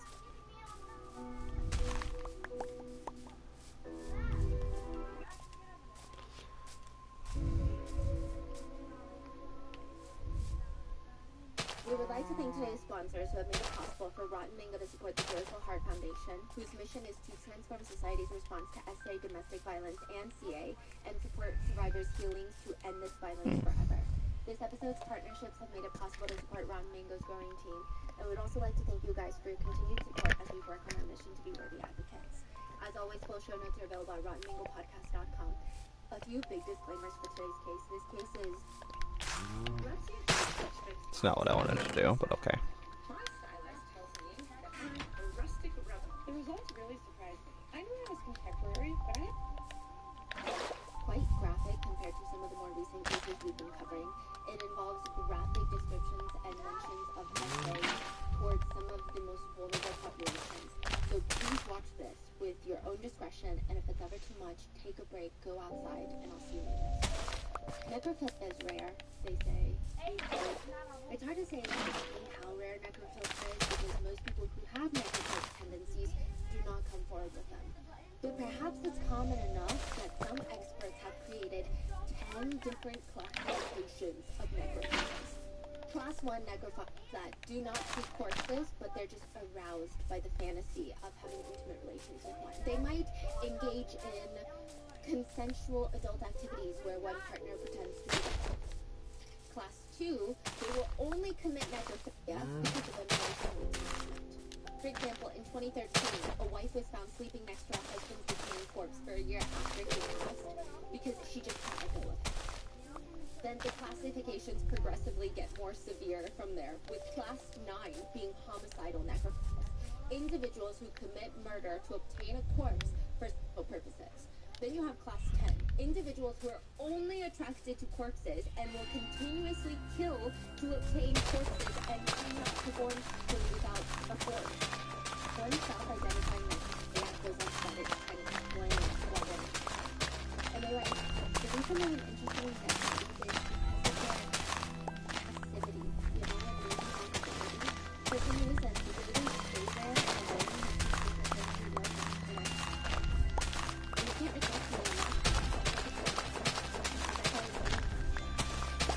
To which someone asked, why would you not be if a real human is too much for you, then why the dog? With of course, the part of fascination comes from the concept of death itself. Someone had a life that allowed them to make physical self to feel inclusive, and I want to use it as another negative. Fresh points are fresh ones. Those scientific therapy they also had fantasies about killing, specifically physically, fantasy. Now, according to one small study, the most common occupations for necrophilia are hospital orderlies, morgue attendants, funeral home assistants, and clinical employees. Now, to be clear, that does not mean that most or even a big group of those workers are necrophiliacs. They're just people doing a job. But the small population of necrophiliacs, obviously, they're going to gravitate towards these jobs. Still very uncommon. But in Wadsworth, Ohio, when a 17-year-old boy, like a junior in high school, applies to work at the local funeral home, around the same time that a 98-year-old woman, Margaret Douglas, is found stuffed into her closet, partially nude, with suspicions that necrophilic acts have taken place after her death, after her murder, you really have to wonder, are these connected? You are 3 times more likely to become a billionaire than get murdered at 98 years old. It's just not something that typically happens. But then, why is 98-year-old Margaret missing? Before they find her murdered, she's considered missing. Police have to explore the idea that she wandered somewhere in a confused state, and if so, is she in danger? There's this massive manhunt for 98-year-old Margaret Douglas. That's what the Wadsworth police have to figure it out. In fact, because people in the community are starting to get antsy.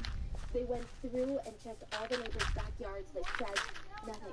Detectives start going door to door, and every single family on the street, neighbors of 98-year-old Margaret, are now potential suspects. The first door swings open. The couple, the Scotts. We knew Margaret, but we weren't really close with her.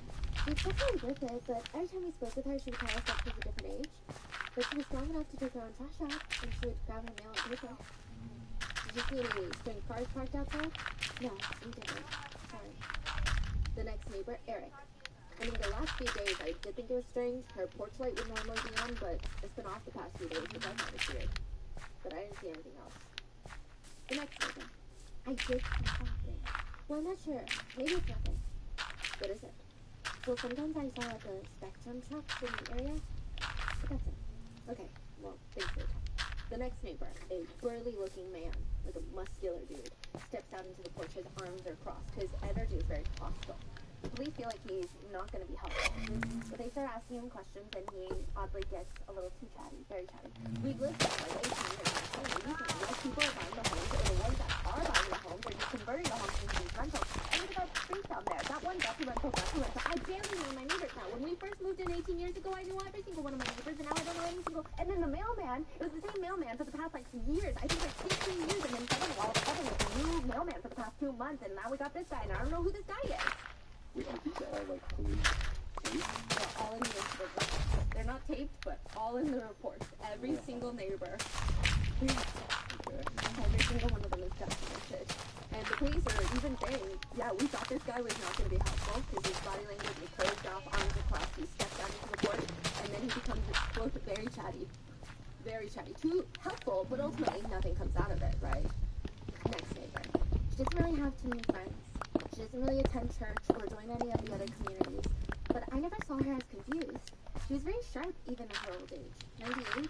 I don't think that she would have wandered anywhere unless she recently woke up and became confused. But I don't know if that happens like that. The next neighbor the police talk to ends up coming to them. A woman is waiting at the lobby of the police station. She can't even sit still. She seems very nervous. I walk my dog in that area. My mother, who is also around that age, but very elderly, she lives nearby, so this whole case hits closer to home for me. And I just keep thinking about Margaret out at night, freezing in the cold. Anyway, I thought I would just drive around hoping to find her myself, but I saw these two guys sitting in the area, like loitering. Do you remember what they looked like? In their 50s? I don't really know. Whoa. But I know that one of them looked a lot younger than the other one. I remember that. They said it was foul play, that Margaret is a nice person that didn't deserve that, and I was like, where are they getting this information? Look, I watch a lot of cop shows, and I'm kind of into missing persons cases and stuff. I thought they were concerning. It was suspicious. The police take her account and continue with the investigation. But a day after Margaret is reported missing, it's clear that she did not wander anywhere. Howard, her nephew, Margaret's nephew, is searching Margaret's entire house for the second time, and there's a few things that Margaret would never leave the house with. Even in a state of confusion, she always brings her favorite coat in the colder months, and all year round, she wears her favorite shoes, her favorite sneakers. So the first time they searched the house, Howard's wife Cindy found Margaret's favorite coat. This is in April in Ohio, so it's still pretty cold outside, but maybe she was so confused that she didn't take the coat. Howard opens up that little closet again, and it's messier than usual. It looks like someone took all the clothes that were hanging and just pulled them out and then let them sit on the ground. Let them fall to the floor. He starts rummaging around on the floor, and he's like, what is that? He grabs it. It's old. It's a vacuum handle. It's very messy. He's digging, and he comes across Margaret's favorite shoe. Then he finds the other shoe. Her favorite shoes are in here, and both of them are still attached to Margaret. She is dead. She's been strangled, stuffed into this tiny closet, with her head on the ground and the rest of her body upwards. It's a very small closet. Her underwear is completely torn, ripped off of her body. Her bra is pushed up, exposing her chest, and her nightgown is all the way open. So it's not even just murder. I mean, there seems to be a huge sexual element here. Whoever killed Margaret likely did it for sexual reasons. The oddest piece of this evidence that they gather once they find Margaret's body is the main clue. jar of blackberry jam that's left in the living room. And it looks used, but not for intended purposes, not for toast. The blackberry jam will have been used to commit acts of necrophilia. Testing would reveal male DNA inside the blackberry jam bottle because it was used as lubricant. The friend that calls to alert Margaret's family that Margaret is missing, he had stopped by to check up on her and says that she didn't answer the door. This guy's name is David. David had grown up near Margaret with Margaret and her late husband, and he actually morphed into a friend and a caretaker than just a fellow resident. Recently he moved away, and now that Margaret is found murdered, he's not answering the police's phone calls. They can't get in contact with David, which is alarming because maybe he did something to her. So as authorities are going in and out of the house to look for any signs of foul play, they just keep seeing this guy lurking around, hands in his pockets watching them. I'm sorry, can I help you? Well, I used to live in this neighborhood and I just wanted to see what was going on. I guess also I'm concerned. I used to know Margaret and, you know, I would visit a lot and sometimes help her around the house, and I bet all my fingerprints are all over in that house. I'm sorry, what was your name again? That's a weird thing to say. But my fingerprints are all over in that house. Just lingering around the crime scene.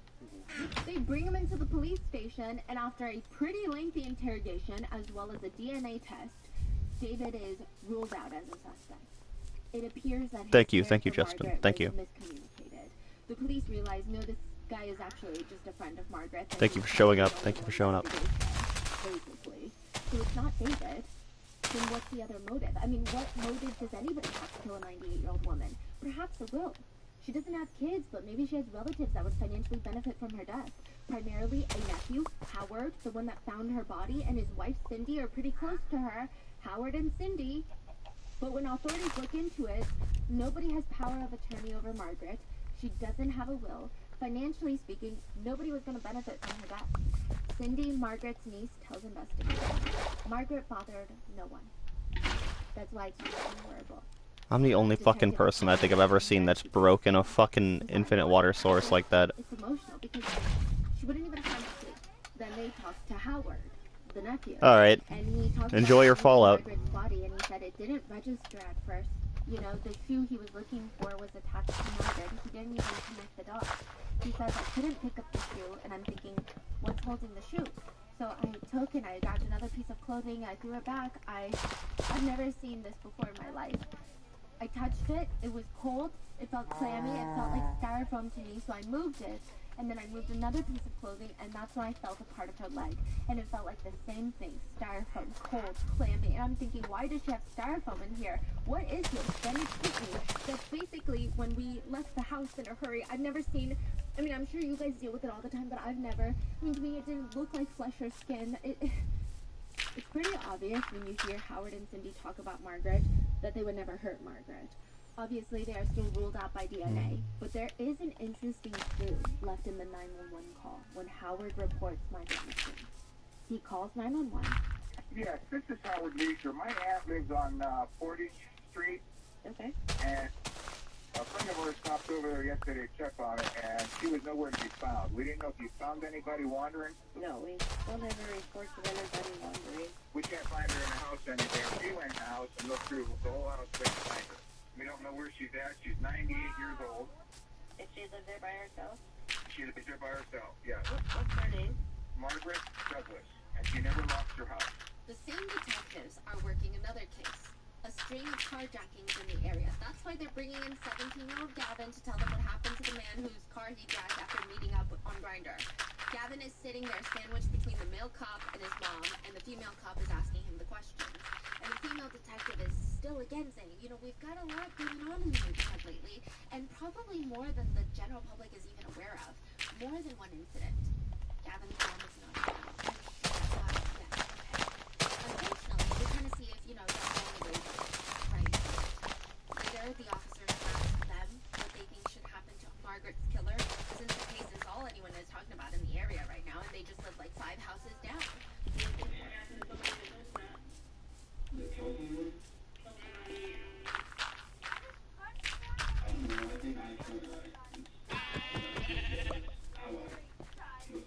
That's what I'm on the same team.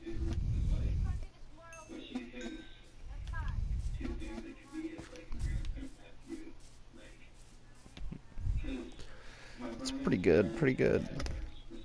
Hmm. And he was saying that like her entire family was like in a well, they were all getting like money and stuff. So he was saying like one of the grandkids or nephews or whatever got me killed, and they made it up last year's money for his son Henry of Wadsworth, which that was nuts. But The police will later ask Gavin's mom, when was the most recent time that your son got in trouble, Mom? Because Gavin's always in trouble with the law. Even at 16 years old, he had a felony. He has not had any freedom at all. I mean, he literally goes to work and home. He makes bad choices. And we just don't want that for our kids. So he literally has no life. And he's snuck out before.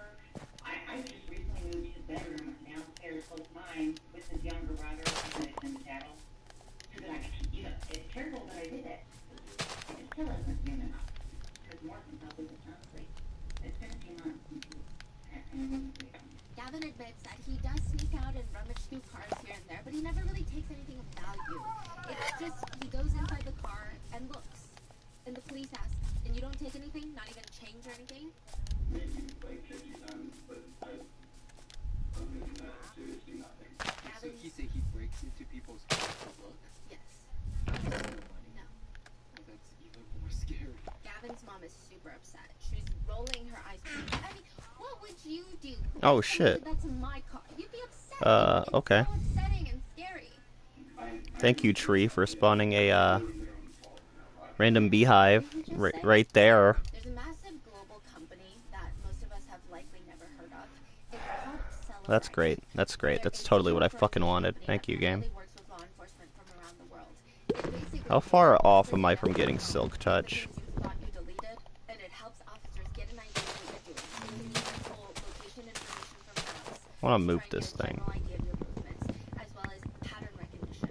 You can type in a keyword, and it'll search the entire phone, going through search history, messages, videos, folders, everything, even deleted data, which gives the officers a comprehensive. Kind of do want it near my all farms, the times though. This phone has talked about insurance fraud, for example.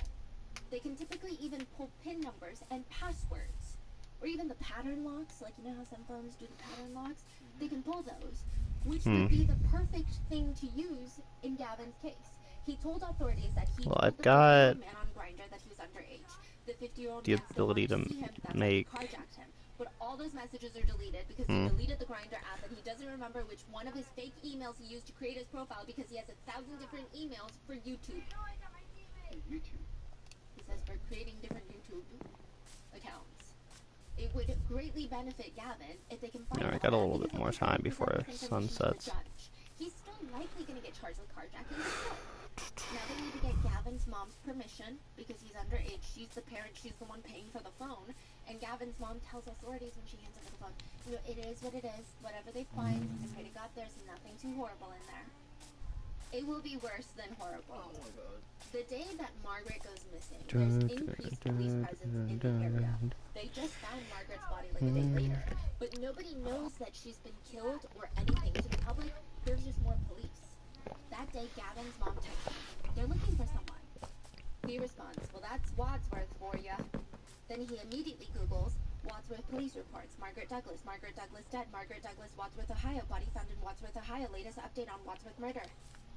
Then deletes the search history. At the time of the search, again, it's not public information that she passed away, or that she was murdered. She's 98, one would assume that she was murdered. One quick search for passwords shows two interesting ones. The first being, Gavin had set up a password to an account, and the password is, I like kids. So that's great. Then, That's an amazing password. Gavin had this No one would ever guess it. on his phone filled with media files, so videos, pictures, live photos. It's an iPhone, and the folder name is dark, and the password to that is murder. Inside the folder, a bunch of media files. The first video is of Margaret asleep in her living room, and they're recording from inside the house. It's not good. She's laying on the couch. This is horrible. She briefly moves her hand to scratch her face. Did you see the... This one there is, it's in the case files that I received from the police department, but obviously the other ones are not. Then there's a live photo of Margaret lying down on her side. Her right eye is partially open, her mouth is open, and there is blood on her tongue and lips. She is not moving in the second long live photo. On her neck there's a gloved hand holding onto her throat. She is dead. Then another live photo, this time of Margaret laying on her back. She has been posed in a typical manner, and the description reads, in the picture Margaret's nightgown is open and her bra is pushed up to her neck. The back of a clear plastic gloved left hand is seen pushing against the left side of her neck. Her mouth is open and shows fresh injuries to her face. So someone is touching her chest and posing her. The next photo appears to focus on her right breast. Then the next video is about 16 seconds long, and it shows Gavin using Margaret's Dirt. with purple blackberry jam on there to pleasure his private parts. So he's taking Margaret's hand, covering it in jelly, and then using it on his private area. And near the end of the Bees. second video, he inserts a digit into Margaret's body parts. A finger.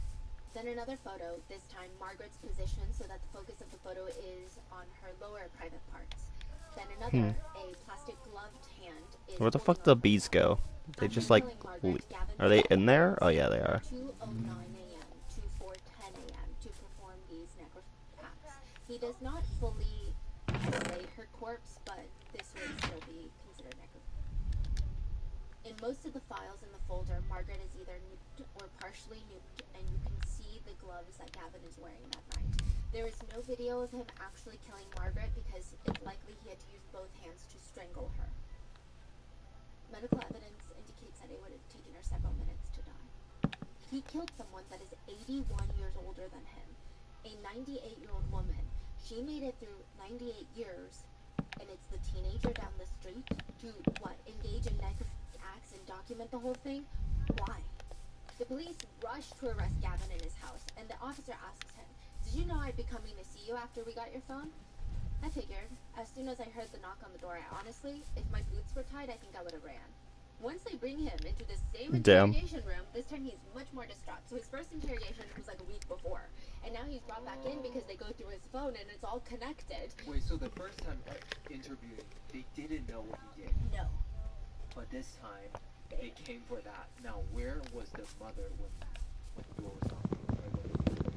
She was in the house. She knows it's pertaining to Margaret. She doesn't know what they found on his phone. And this interrogation, she's not in the room. She's in the lobby. Okay, so she has some Some suspicion. clue, but I don't think she understood it's going to be necrophagy abuse of a corpse. Maybe she is trying to justify like some sort of crazy thing in her head. And he's in the interrogation room. He can't even sit still. He's crying. He goes from Where the sitting on fuck's chair the to honeycomb? back and forth to full on laying on the ground in a fetal position. The female detective comes up and puts her hand on his back to soothe him. It's an interrogation technique. I'm upset. That's what Gavin says. I know. Telling me about it isn't going to give you much relief. It doesn't change the fact that I ruined my life. He's on his back on the ground crying. You can't go back and change that, Gavin. I know. At this point, we just have to figure out what's going on with you, okay? And you didn't take anything from Margaret's house, right? Like I said before, it doesn't make a difference either way. I mean, what other crime could I commit that would really matter at this point? Which, side note, I do see people upset that the female detective is showing him so much quote-unquote grace, but I think in this case she's just doing her job. She's getting a confession regardless of the evidence. The confession is more likely to get a just verdict from the jury. To hear someone, especially a minor, say what they did, how they did it, and why they did it, that's almost always going to help the victim's case. That's what the officers do here. Your phone is blowing up, In the man. interrogation, the audio is quite difficult to hear, and it's not particularly insightful. The only time Gavin gets emotional is, again, when he realizes the kind of trouble he's going to be in. He tells What do you mean make the honeycomb? I've been collecting honeycomb just fine. It's just my shears didn't collect it that time for some reason. But instead, he saw Margaret sleeping through her home window. He tries her back door, it was unlocked. He says if it was locked, he wouldn't have gone in.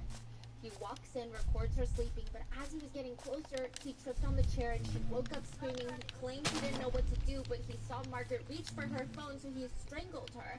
And she knows him. She knows that's the kid 5 houses down. He killed her. And then he proceeded to stay for the next few hours committing acts of necrophilia. You see how none of that adds up? He says it's a crime of passion, but suddenly an opportunity to engage in some of the most depraved acts on the planet. They ask, have you talked to Margaret before? I mean, I think we discussed this a couple of times, but just this one time when I was 13 or 14, I was going to shovel driveways and stuff, you know, when I was actually doing something good with my life. So when she died, was she on the couch or on the floor? Floor. Were you on top of her then? Kind of. Like straddling her? Yeah. My sweet berries are not done yet. Did you squeeze it or push her against the floor or both? You said you don't remember if she was bleeding at that point. Whenever you I can think There's not much durability left on this. that's what they When you were holding her hand up and out, you might have pushed too hard and maybe made her Were you in her house for a little while before you woke her up? Like I came up into the porch and I didn't even know what I was gonna do, and I looked in the window and everything. I don't know, I felt like I just felt like going into the house. It was like the biggest adrenaline rush I could get, I guess. So then I tried the doorknob and that just happened to be unlocked. He talks about after killing Margaret, he shoved Margaret's body into the closet all by himself, and quote, he's stronger than he looks. So earlier you said that he applied to work at A funeral home. a funeral home. Was he working there already, or he applied? He applied, but they did not hire him. When did he apply? Before this killing or Yes. after? Before. Before. Okay, that says a lot. Okay. A little while before. The police asked him, that night you were at Margaret's, have you drank or smoked anything, done any drugs that night? No, that I was actually sober that night. Which is another reason why I smoke and drink, because I can't handle myself when I'm sober. I can't comprehend. I don't even know how the word goes. My thoughts when I'm sober are dark. When I'm high, they're like good thoughts. Have you ever thought about harming anyone before or taking someone's life before? Not like planning it out, but like, oh, I'm so mad I could kill someone right now, like that kind of thing. But you never imagined yourself actually doing it. No, I could never envision myself. I mean, I've wondered what killing someone would feel like, but I've also wondered what jumping off a building would feel like, so it's not like anything was premeditated.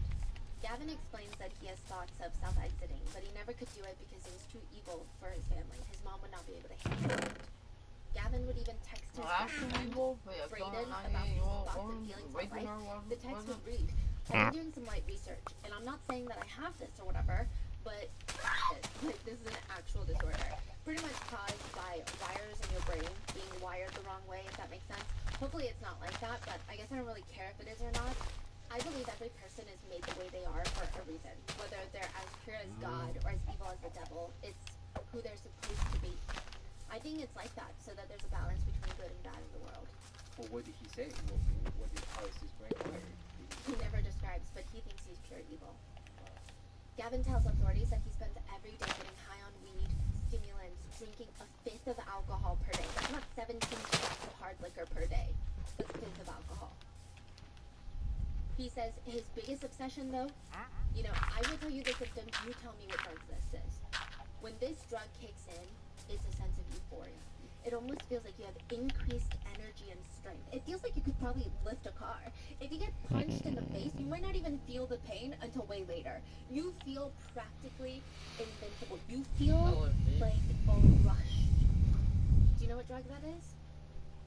Alcohol? Adrenaline. Gavin says he's addicted to adrenaline. He says... How is it not night? What the fuck? That makes me feel like I'm even alive. Did you go into the house initially just to steal something? Honestly, all I did was, I just wanted the adrenaline rush. What? Oh, like just going Purple. It would just cause it to work. Nothing gets you happy anymore. Fuck that. The house? Yeah, I think that's why I broke into cars and stuff. It's that risk factor. All I've ever done is take risks because that's the only thing that makes me feel... So that's your drug, adrenaline? Yeah, I don't know. Like nothing feels wrong with me when I have adrenaline. It's like everything's alright. I feel alive, like there's meaning, right? I don't know about meaning, but it feels different. Like I don't know how to explain it. He's telling the cops that. Yeah. Any bad stuff about you goes away? I guess. So your whole intention of going into the house was just the adrenaline of being in somebody's house? Yeah, I didn't want to rob the house. Okay, okay, so it's just the sneaky thrill of can I get into somebody's house and get out and get away with it? Yeah, but if the door was locked, I would have just walked away. The whole breaking into the house was the adrenaline part. I think I didn't even have a grip on reality. Okay, so my dumbass broke my fucking infinite water source. That's great. As for his motive, he claims his whole motive was adrenaline. And then Margaret woke up and he felt panicked, he had to kill her. But then why did he commit? Only my dumbass could break an infinite water source twice in fucking less than an hour.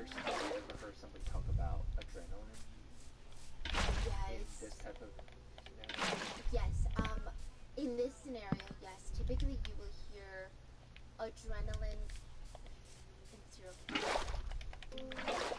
It's...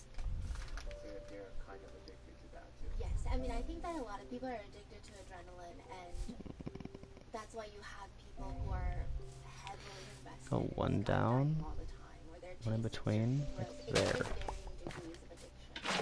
And then here. This is more of like the serial killer addiction to the thoughts. That should be enough, I think it's kind of the fact right? that they shouldn't do, and they get off on that. Big enough little... But he's very angry when the acts of necrophilia are even brought up. He's angry about being accused of this whole crime committed for the purpose of SA, but he can't explain anything further. No, I'm He can't gonna explain why it makes him so go angry one or more anything else. there. And I don't know if this has And anything to one do more with here. But it does later come out to the authorities that Gavin would chase his siblings around with knives when he was younger. He'd be like 10 years old chasing them around with a knife. Regardless, he keeps stating that Oh, I'm so fucking good at this game, man. That's amazing. are not convinced. They tell him, we know that you were wearing Kapow. gloves, and we found one of the gloves that you were wearing, and there was purple stuff on it. They ask him, what was the purple stuff that was on it?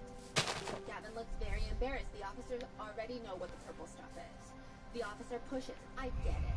There's this whole piece of this that you don't understand why you do, okay?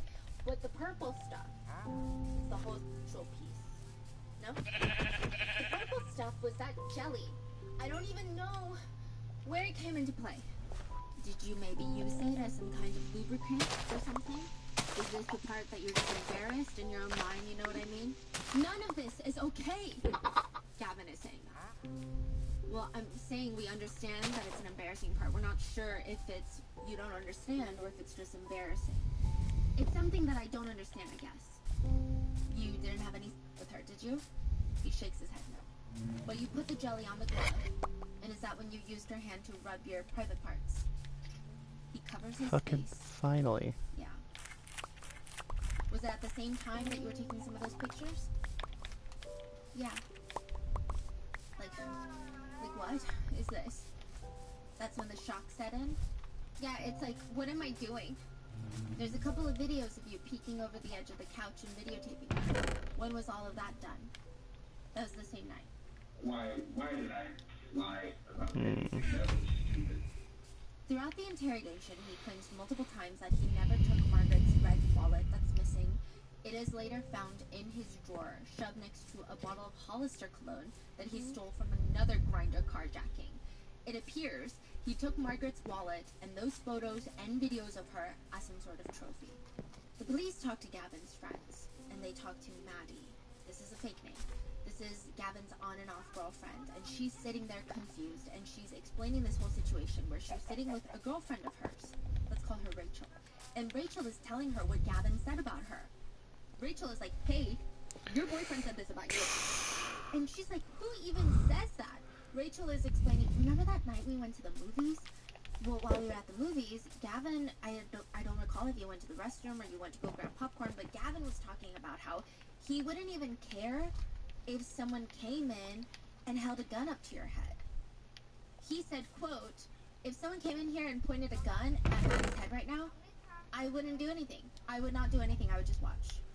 Maddie and Rachel are like, what does that even mean? What is going on with this guy? I mean, nobody's expecting a 17-year-old to suddenly become a Navy SEAL, but also, you're not going to do anything. Why are you even telling someone this? No. The way Maddie describes it to the police is, I guess I'll Gavin go seems for a like he's stone finally one. getting better with his life, but for whatever reason unclear to everyone else, he got swept up in the wrong path. That's how she describes it. She would go at 3 a.m. to check his Snapchat location on the phone, because you can share with friends. He'd be out breaking curfew. He'd be in the middle of nowhere at 3 a.m. Gavin and Maddie had known each other since they were in the first grade, but recently started dating. and she just tells police there's just so much blood. Big spruce tree. We're all in this group chat, and Gavin said once that he could kill someone and not feel anything, but he wasn't gonna kill someone because he knew that it was wrong. Maddie says that she was speechless, but she thought maybe it's a joke. She texts him back, he would never do that. He says, yeah, I know. Which, okay, maybe he's just trying to be edgy, that's what she thought. But then Gavin's coworker, Hillary, another fake name, from the pizza shop, she says Gavin would always tell her at work that he's never actually happy, that he just is faking it, when in fact he feels empty on the inside. He would tell her about his plans to catfish people on the internet. He wanted to catfish someone for the sole purpose of meeting up with them so that he could hurt them. The police ask, was he ever abusive or violent towards animals? Not that I know of. But when news broke of that 98-year-old woman being found dead, it just had a sneaking suspicion. Why? Hillary shows the investigators a Snapchat message between them where she asks Gavin if he's okay. She says, quote, what's the matter? He responds, NUN, I guess nothing. It's cool. I don't know, I just get some really fucked up thoughts like about murdering people and it doesn't bother me. And I watched one of those self-exit videos on YouTube and I laughed. And I'm pretty sure I could kill someone in cold blood and not feel guilty or sad or anything about it. I honestly have two emotions, and they're angry or laughing, and I'm never really happy, I'm just faking it. I don't even get sad anymore. I literally don't care about anything whatsoever. Other small things that the police learned about Gavin, it's pretty clear that he has a strange relationship with his parents. One friend claims that Gavin and his dad got into a really bad fight once, and it compelled Gavin to choke himself out. I don't know if he was trying to do it in spite of his dad, to scare him, to make him feel guilty, or if he was in distress, or both, but it's alarming. A few of the friends do remember Gavin posting a Snapchat, taking a picture out of his bedroom window and showing all the cop cars out on the neighborhood streets. And some of them even messaged Gavin saying, whoa, that's crazy. Speaking of Snapchat, one of his friends says, quote, he always seemed happy at school, but then on Snapchat he would just seem so mad. During the search on Gavin's home, police come across a 70-page notebook, like the ones that they make you buy at the beginning of every school year. It's bright purple, they find it under his bed. The first few pages are research papers into two notorious serial killers, Donald Gaskins and Ted Bundy. The more notable being Ted Bundy, considering he too engaged in heavy acts of necrophilia. But then when you flip the pages, the serial killer biographies slowly morph into horror movie skit ideas, none of which are good. One page reads, skit ideas, horror at the factory, introduction, Brayden, his best friend, is playing at the park, and I am a murderer, and I'm plotting on how to kill him. Then he notices me watching him from a distance, so he stops playing, looks at me, then I start walking towards him, so he runs into the woods. The end. Dean Denali critically acclaimed an Oscar. I don't know what he's thinking. The next page reads, skit ideas. It looks like a page from a brainstorming session. Serial killer taking person into the woods. Interactive horror story. Hunted for $1,000. Horror at the factory. Scene setting, different outcomes and scenarios. A series. I will say there does seem to be some sort of fascination into his best friend Brayden. He writes 3 potential mini-sode series, which I do not believe will be picked up by any network anytime soon. Episode 1 is written. Brayden comes back from college, travel, running away, etc. We decide to go on a hike and catch up and bond at the old spot we went to as kids, Silver Creek. As we're walking, we get into a heated conversation about Brayden leaving and going away, which leaves me at home with a shitty home life and abusive drunk dad. And as we're yelling at each other, I lose my footing and realistically fall down the cliff. Episode 2 opens back up on the cliffhanger, literally. It reads, Brayden frantically rushes down the cliff to come help me and show me that he will always be my big brother and that he will always be there for me and never leave me. Once he reaches the bottom, we have a heart-to-heart talk and then he starts to help me up. In episode 3, as they're making their way back up the hill, Brayden falls and gets more serious injuries than Gavin, so they're both injured and both their phones are broken. That's it. It's not the most riveting stuff. But the journal becomes more pertinent to investigators when those skit ideas start morphing into a diary. Gavin is journaling. This has been shortened, but his first journal entry reads, this writing thing is new to me, so I'm going to give this my best shot. I hate being at home. I hate being downstairs with my family because a lot of the time I feel like I don't really belong here.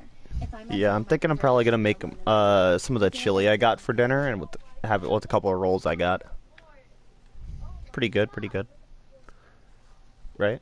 I mean, I also have hot dogs, so I could always just make chili dogs.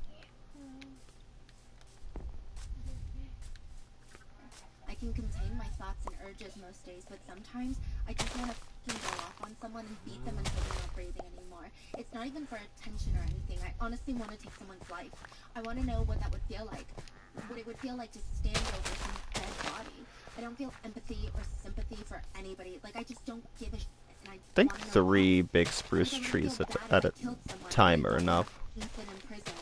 Like, that would suck. I really need to stop drinking, but it drowns out the pain, so I probably won't stop. His next journal entry reads, alright, so I'm back, and man, do I have something to say. Today I'm listening to I'm Sorry by Joyner Lucas, which, side note, is a really painful song about Southside and how it affects family members after a loved one is gone. Viewer discretion is advised. It was very emotional, rough, but insightful, but just be careful going into it. Very beautifully done, though. Anyway, Gavin writes, it really makes me get in my feels. After I listened to that, I went and hit the punching bag and really needed to let it out. A lot of built-up rage. Oh shit, already grew? My hands, but I knocked the bag completely That's out. literally the last one I planted. Good to have that kind of power. I think if counseling doesn't help me, I'm honestly just gonna kill someone. But I'm not just saying that. I'll probably take a girl out into the woods, R-word her, and kill her. I wouldn't even feel bad about it, but I know it's wrong. I think I'm a depressed sociopath, to be honest. I don't care about 99% of things. The only things I truly care about are my friends and my close family. While Gavin is confessing to murder, both of his parents, mom and dad, are sitting outside in the lobby of the police station. The authorities inform them that they have some news and updates to share, but they need to conduct another search on the house, and it would be best. I'm good on wood for now, so I think I'll wait before I aid. Okay, honey, this is gonna be a weird request, but I need you to take your brothers and take them out of the house right now. Why? Right there. I'll explain later. Maybe go to Uncle David's and just hang there, and we will call you when we can come home. Is everything alright, Mom? No, everything is not alright, but don't tell your brothers right now. After they get out of the house, the 2 parents are waiting for the police to finally tell them what's going on, and the female officer tells him. The mobile phone contained images of Margaret before and after her death, as well as videos of your son with her. Both of them have a physical reaction. It's not an extreme reaction, at least not visibly, but they seem shaken. Gavin's mom is the first to talk.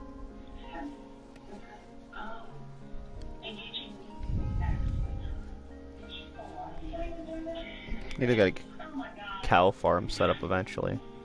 Both of them cover their mouths with their hands, and honestly, Gavin's dad seems to be hit the hardest. He's grabbing the wall, he looks lost, he doesn't even know what to do with himself, where his mom keeps going. This isn't happening, this isn't real.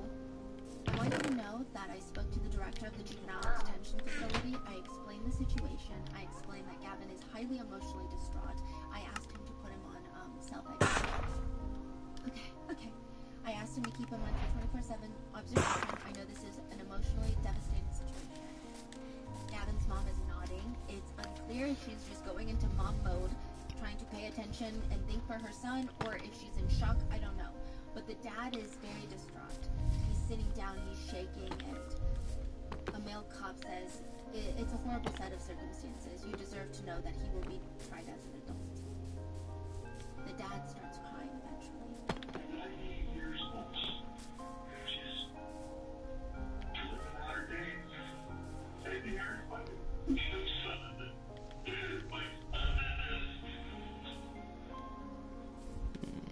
Do it on the side, so I'll do 1, 2, 3, 4, 5.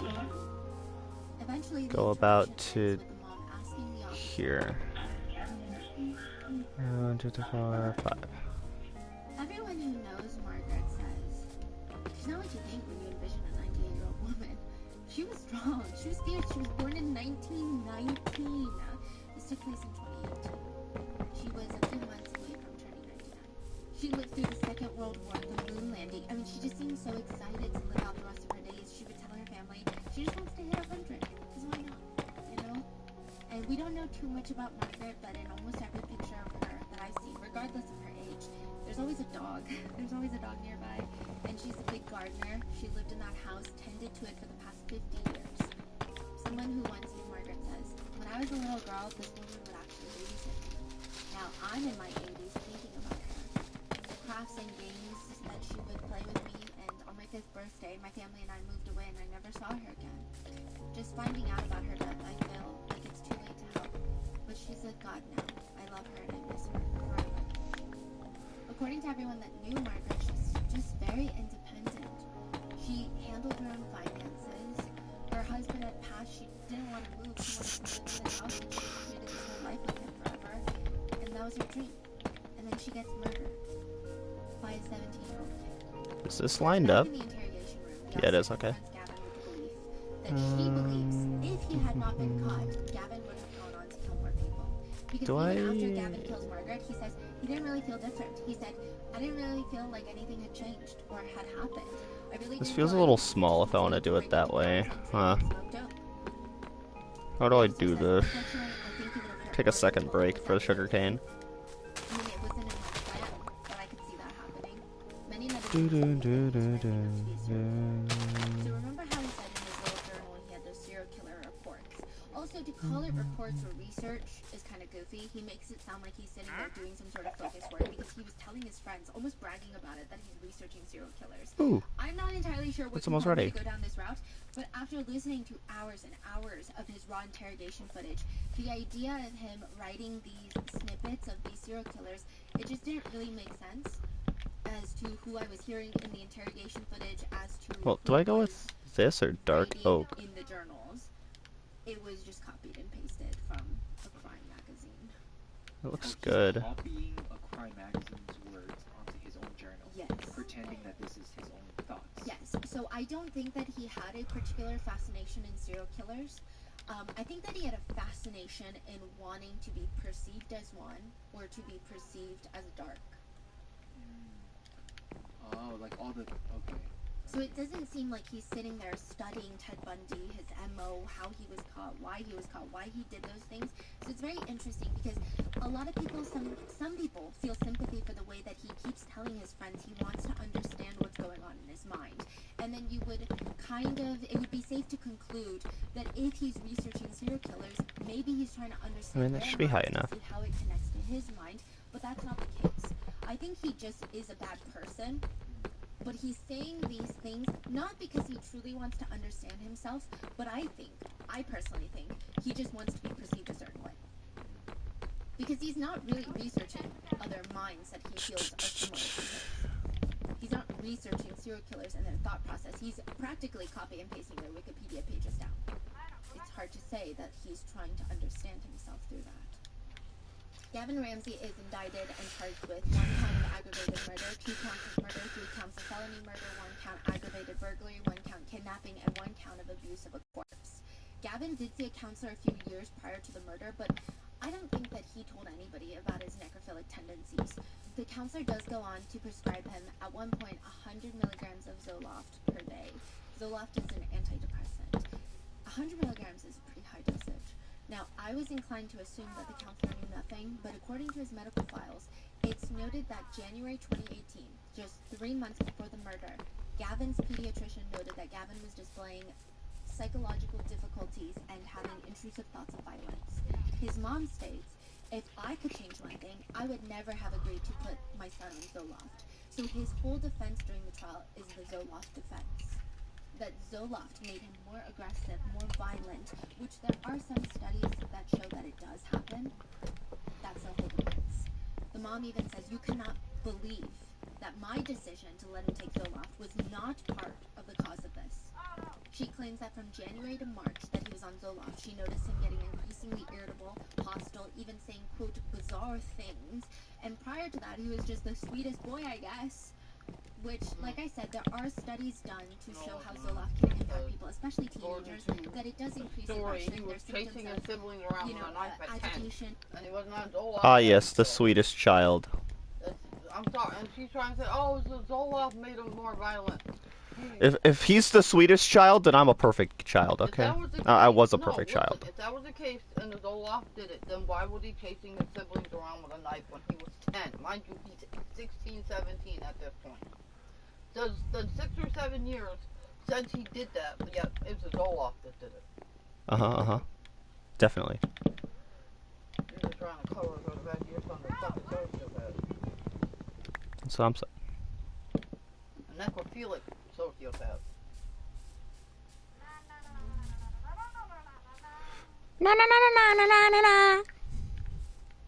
That's Malachi right now. Anger, irritability, and she tells the judge, Oh, before this, over there Gavin is singing or able to something, I don't know. He's compassionate, and the thing. Saturday. Come on, How man. much you want to pluck out evil fast, that's not my son. Side note, there's another odd moment with Gavin and his mom during the interrogation where he hasn't confessed to murder yet. I'm just giving you the dynamic of mother. I'm gonna say it looks dark enough. What the fuck?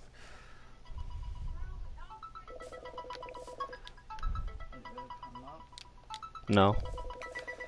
That's what my messenger keeps doing. Oh, even better.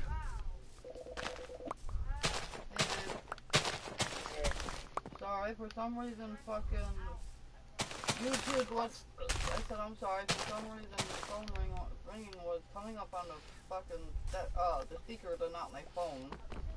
Yeah, because you have Bluetooth on. Well listen, it was coming and it wasn't coming up to where I could answer it. That's because you have Bluetooth on. Babe, I have my Bluetooth on all the time and it doesn't do that. When it does that, you're going to have to tell your phone to answer itself. Babe, I'm on my phone while I'm on YouTube with you at more than half the time, and I go and I answer you just fine with the speaker. When you're on the phone with me, you don't have to go through a fucking speaker. Yes, I do. Oh, so I'm talking through a speaker right now. No, right now, you're on speakerphone. You're on speakerphone because I switch it from Bluetooth to the speakerphone so I can talk to you. So I'm here, I'm going to talk to her, see if they were doing it now until I got the stuff, so she wanted to pay 25% of work.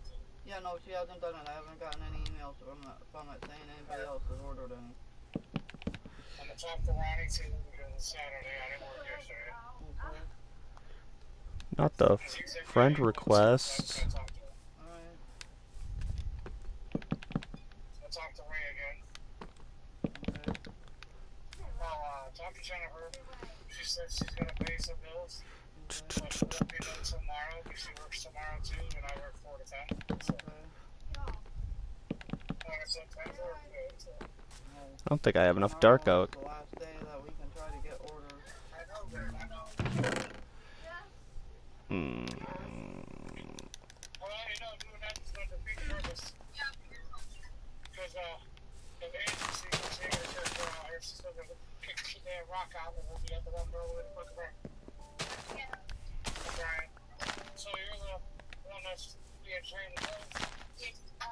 I think it's pretty easy. We're all the shit we gotta mainly shit we do in the kitchen. I'm best friends with Angie's son. So Angie's the one that hired me, not even Gavin. Yeah. I had one interview with one person.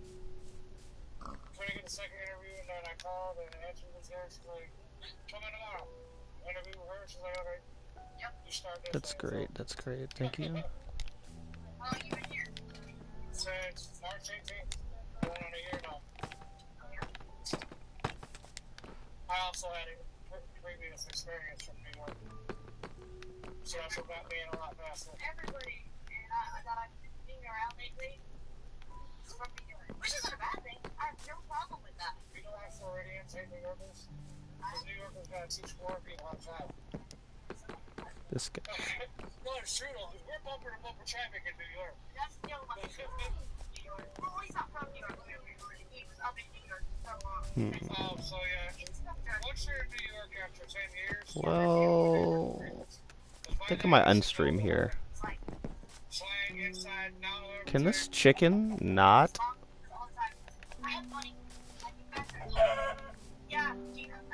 Is my inventory full? No, the game's lagging. My dumbass asked my inventory was full with the fucking empty space in my hotbar.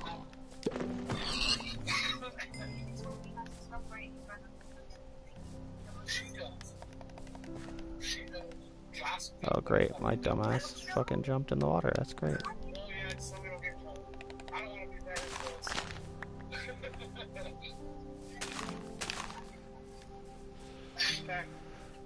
Let's go kill the cows. I don't have much iron at all, so.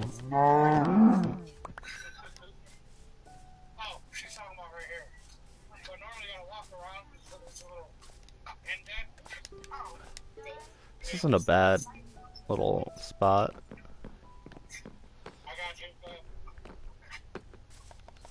Let me move my bed real quick.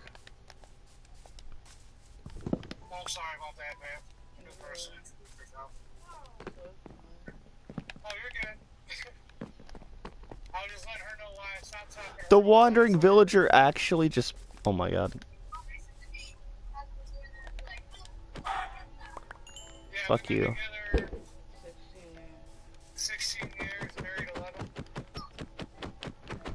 I'm right on the 11, right? I have memory issues, so she's my memory on her. Yeah. Hey, you wanna go with me? Go get Rug real quick. Yeah, sure. Just a second. Okay, that's fine. Yeah, chat. I'm just gonna end stream. Oh, What? What? man. What are you even saying, Brian? What the fuck?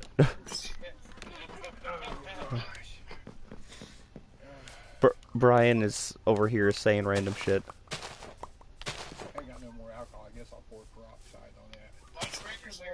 The guy told me it killed nerve endings, but I think it's healed up. I don't think there's any nerve endings. Alright, yeah, it's gonna have to end stream. Might stream, more than likely gonna stream more of this tomorrow. So, if y'all want to see Minecraft, follow me and you'll see. Fuck you, I'm not gonna be bald in the future. Fuck you. You're gonna be bald in the future. It was an open wound, yeah, maybe. But yeah, I'll see you guys tomorrow. Actually, let me raid somebody. I haven't raided anybody in a while. Who the hell's streaming right now? Anybody worth raiding? We'll raid Admiral. He's cool. I like Admiral. Alright, listen. If I turn around and go like this, means she walked out. Admiral's playing Sea of Thieves right now, so enjoy.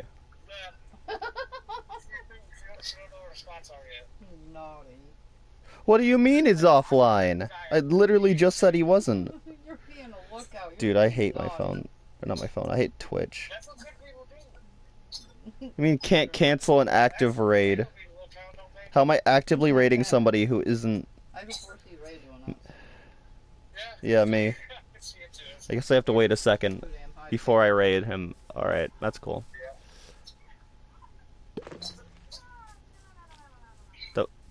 What the fuck? Is this? This is, I think this is the... More? I have to go do something. You'll get more tomorrow. Yeah, that's the tallest dark oak tree I've ever fucking seen.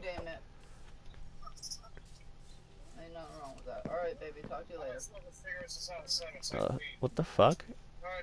I didn't even think they came that big. May chaos take the world. I ain't chasing nobody off. Sierra and Taylor, we realize that they are users. Yeah. The only time they wanted anything to do with us was around JR's payday or Hello? when I was getting my money. Oh God. Then Twitch, do you wanna maybe Sierra through text do something? since the 18th of December. Stream manager, hello. There, let's try again. And then I noticed they get in, when I drive with them, they drive JR off the work. We'll raid Captain. Captain's streaming right now, right? Right? Right? It's not gonna just say. It's not gonna just say that he's streaming when he's not, right? I'm like, yep, nope, I ain't handling this slow shit. So I was like, nope. So I stopped hanging with them. And JR's like, he's seen the same.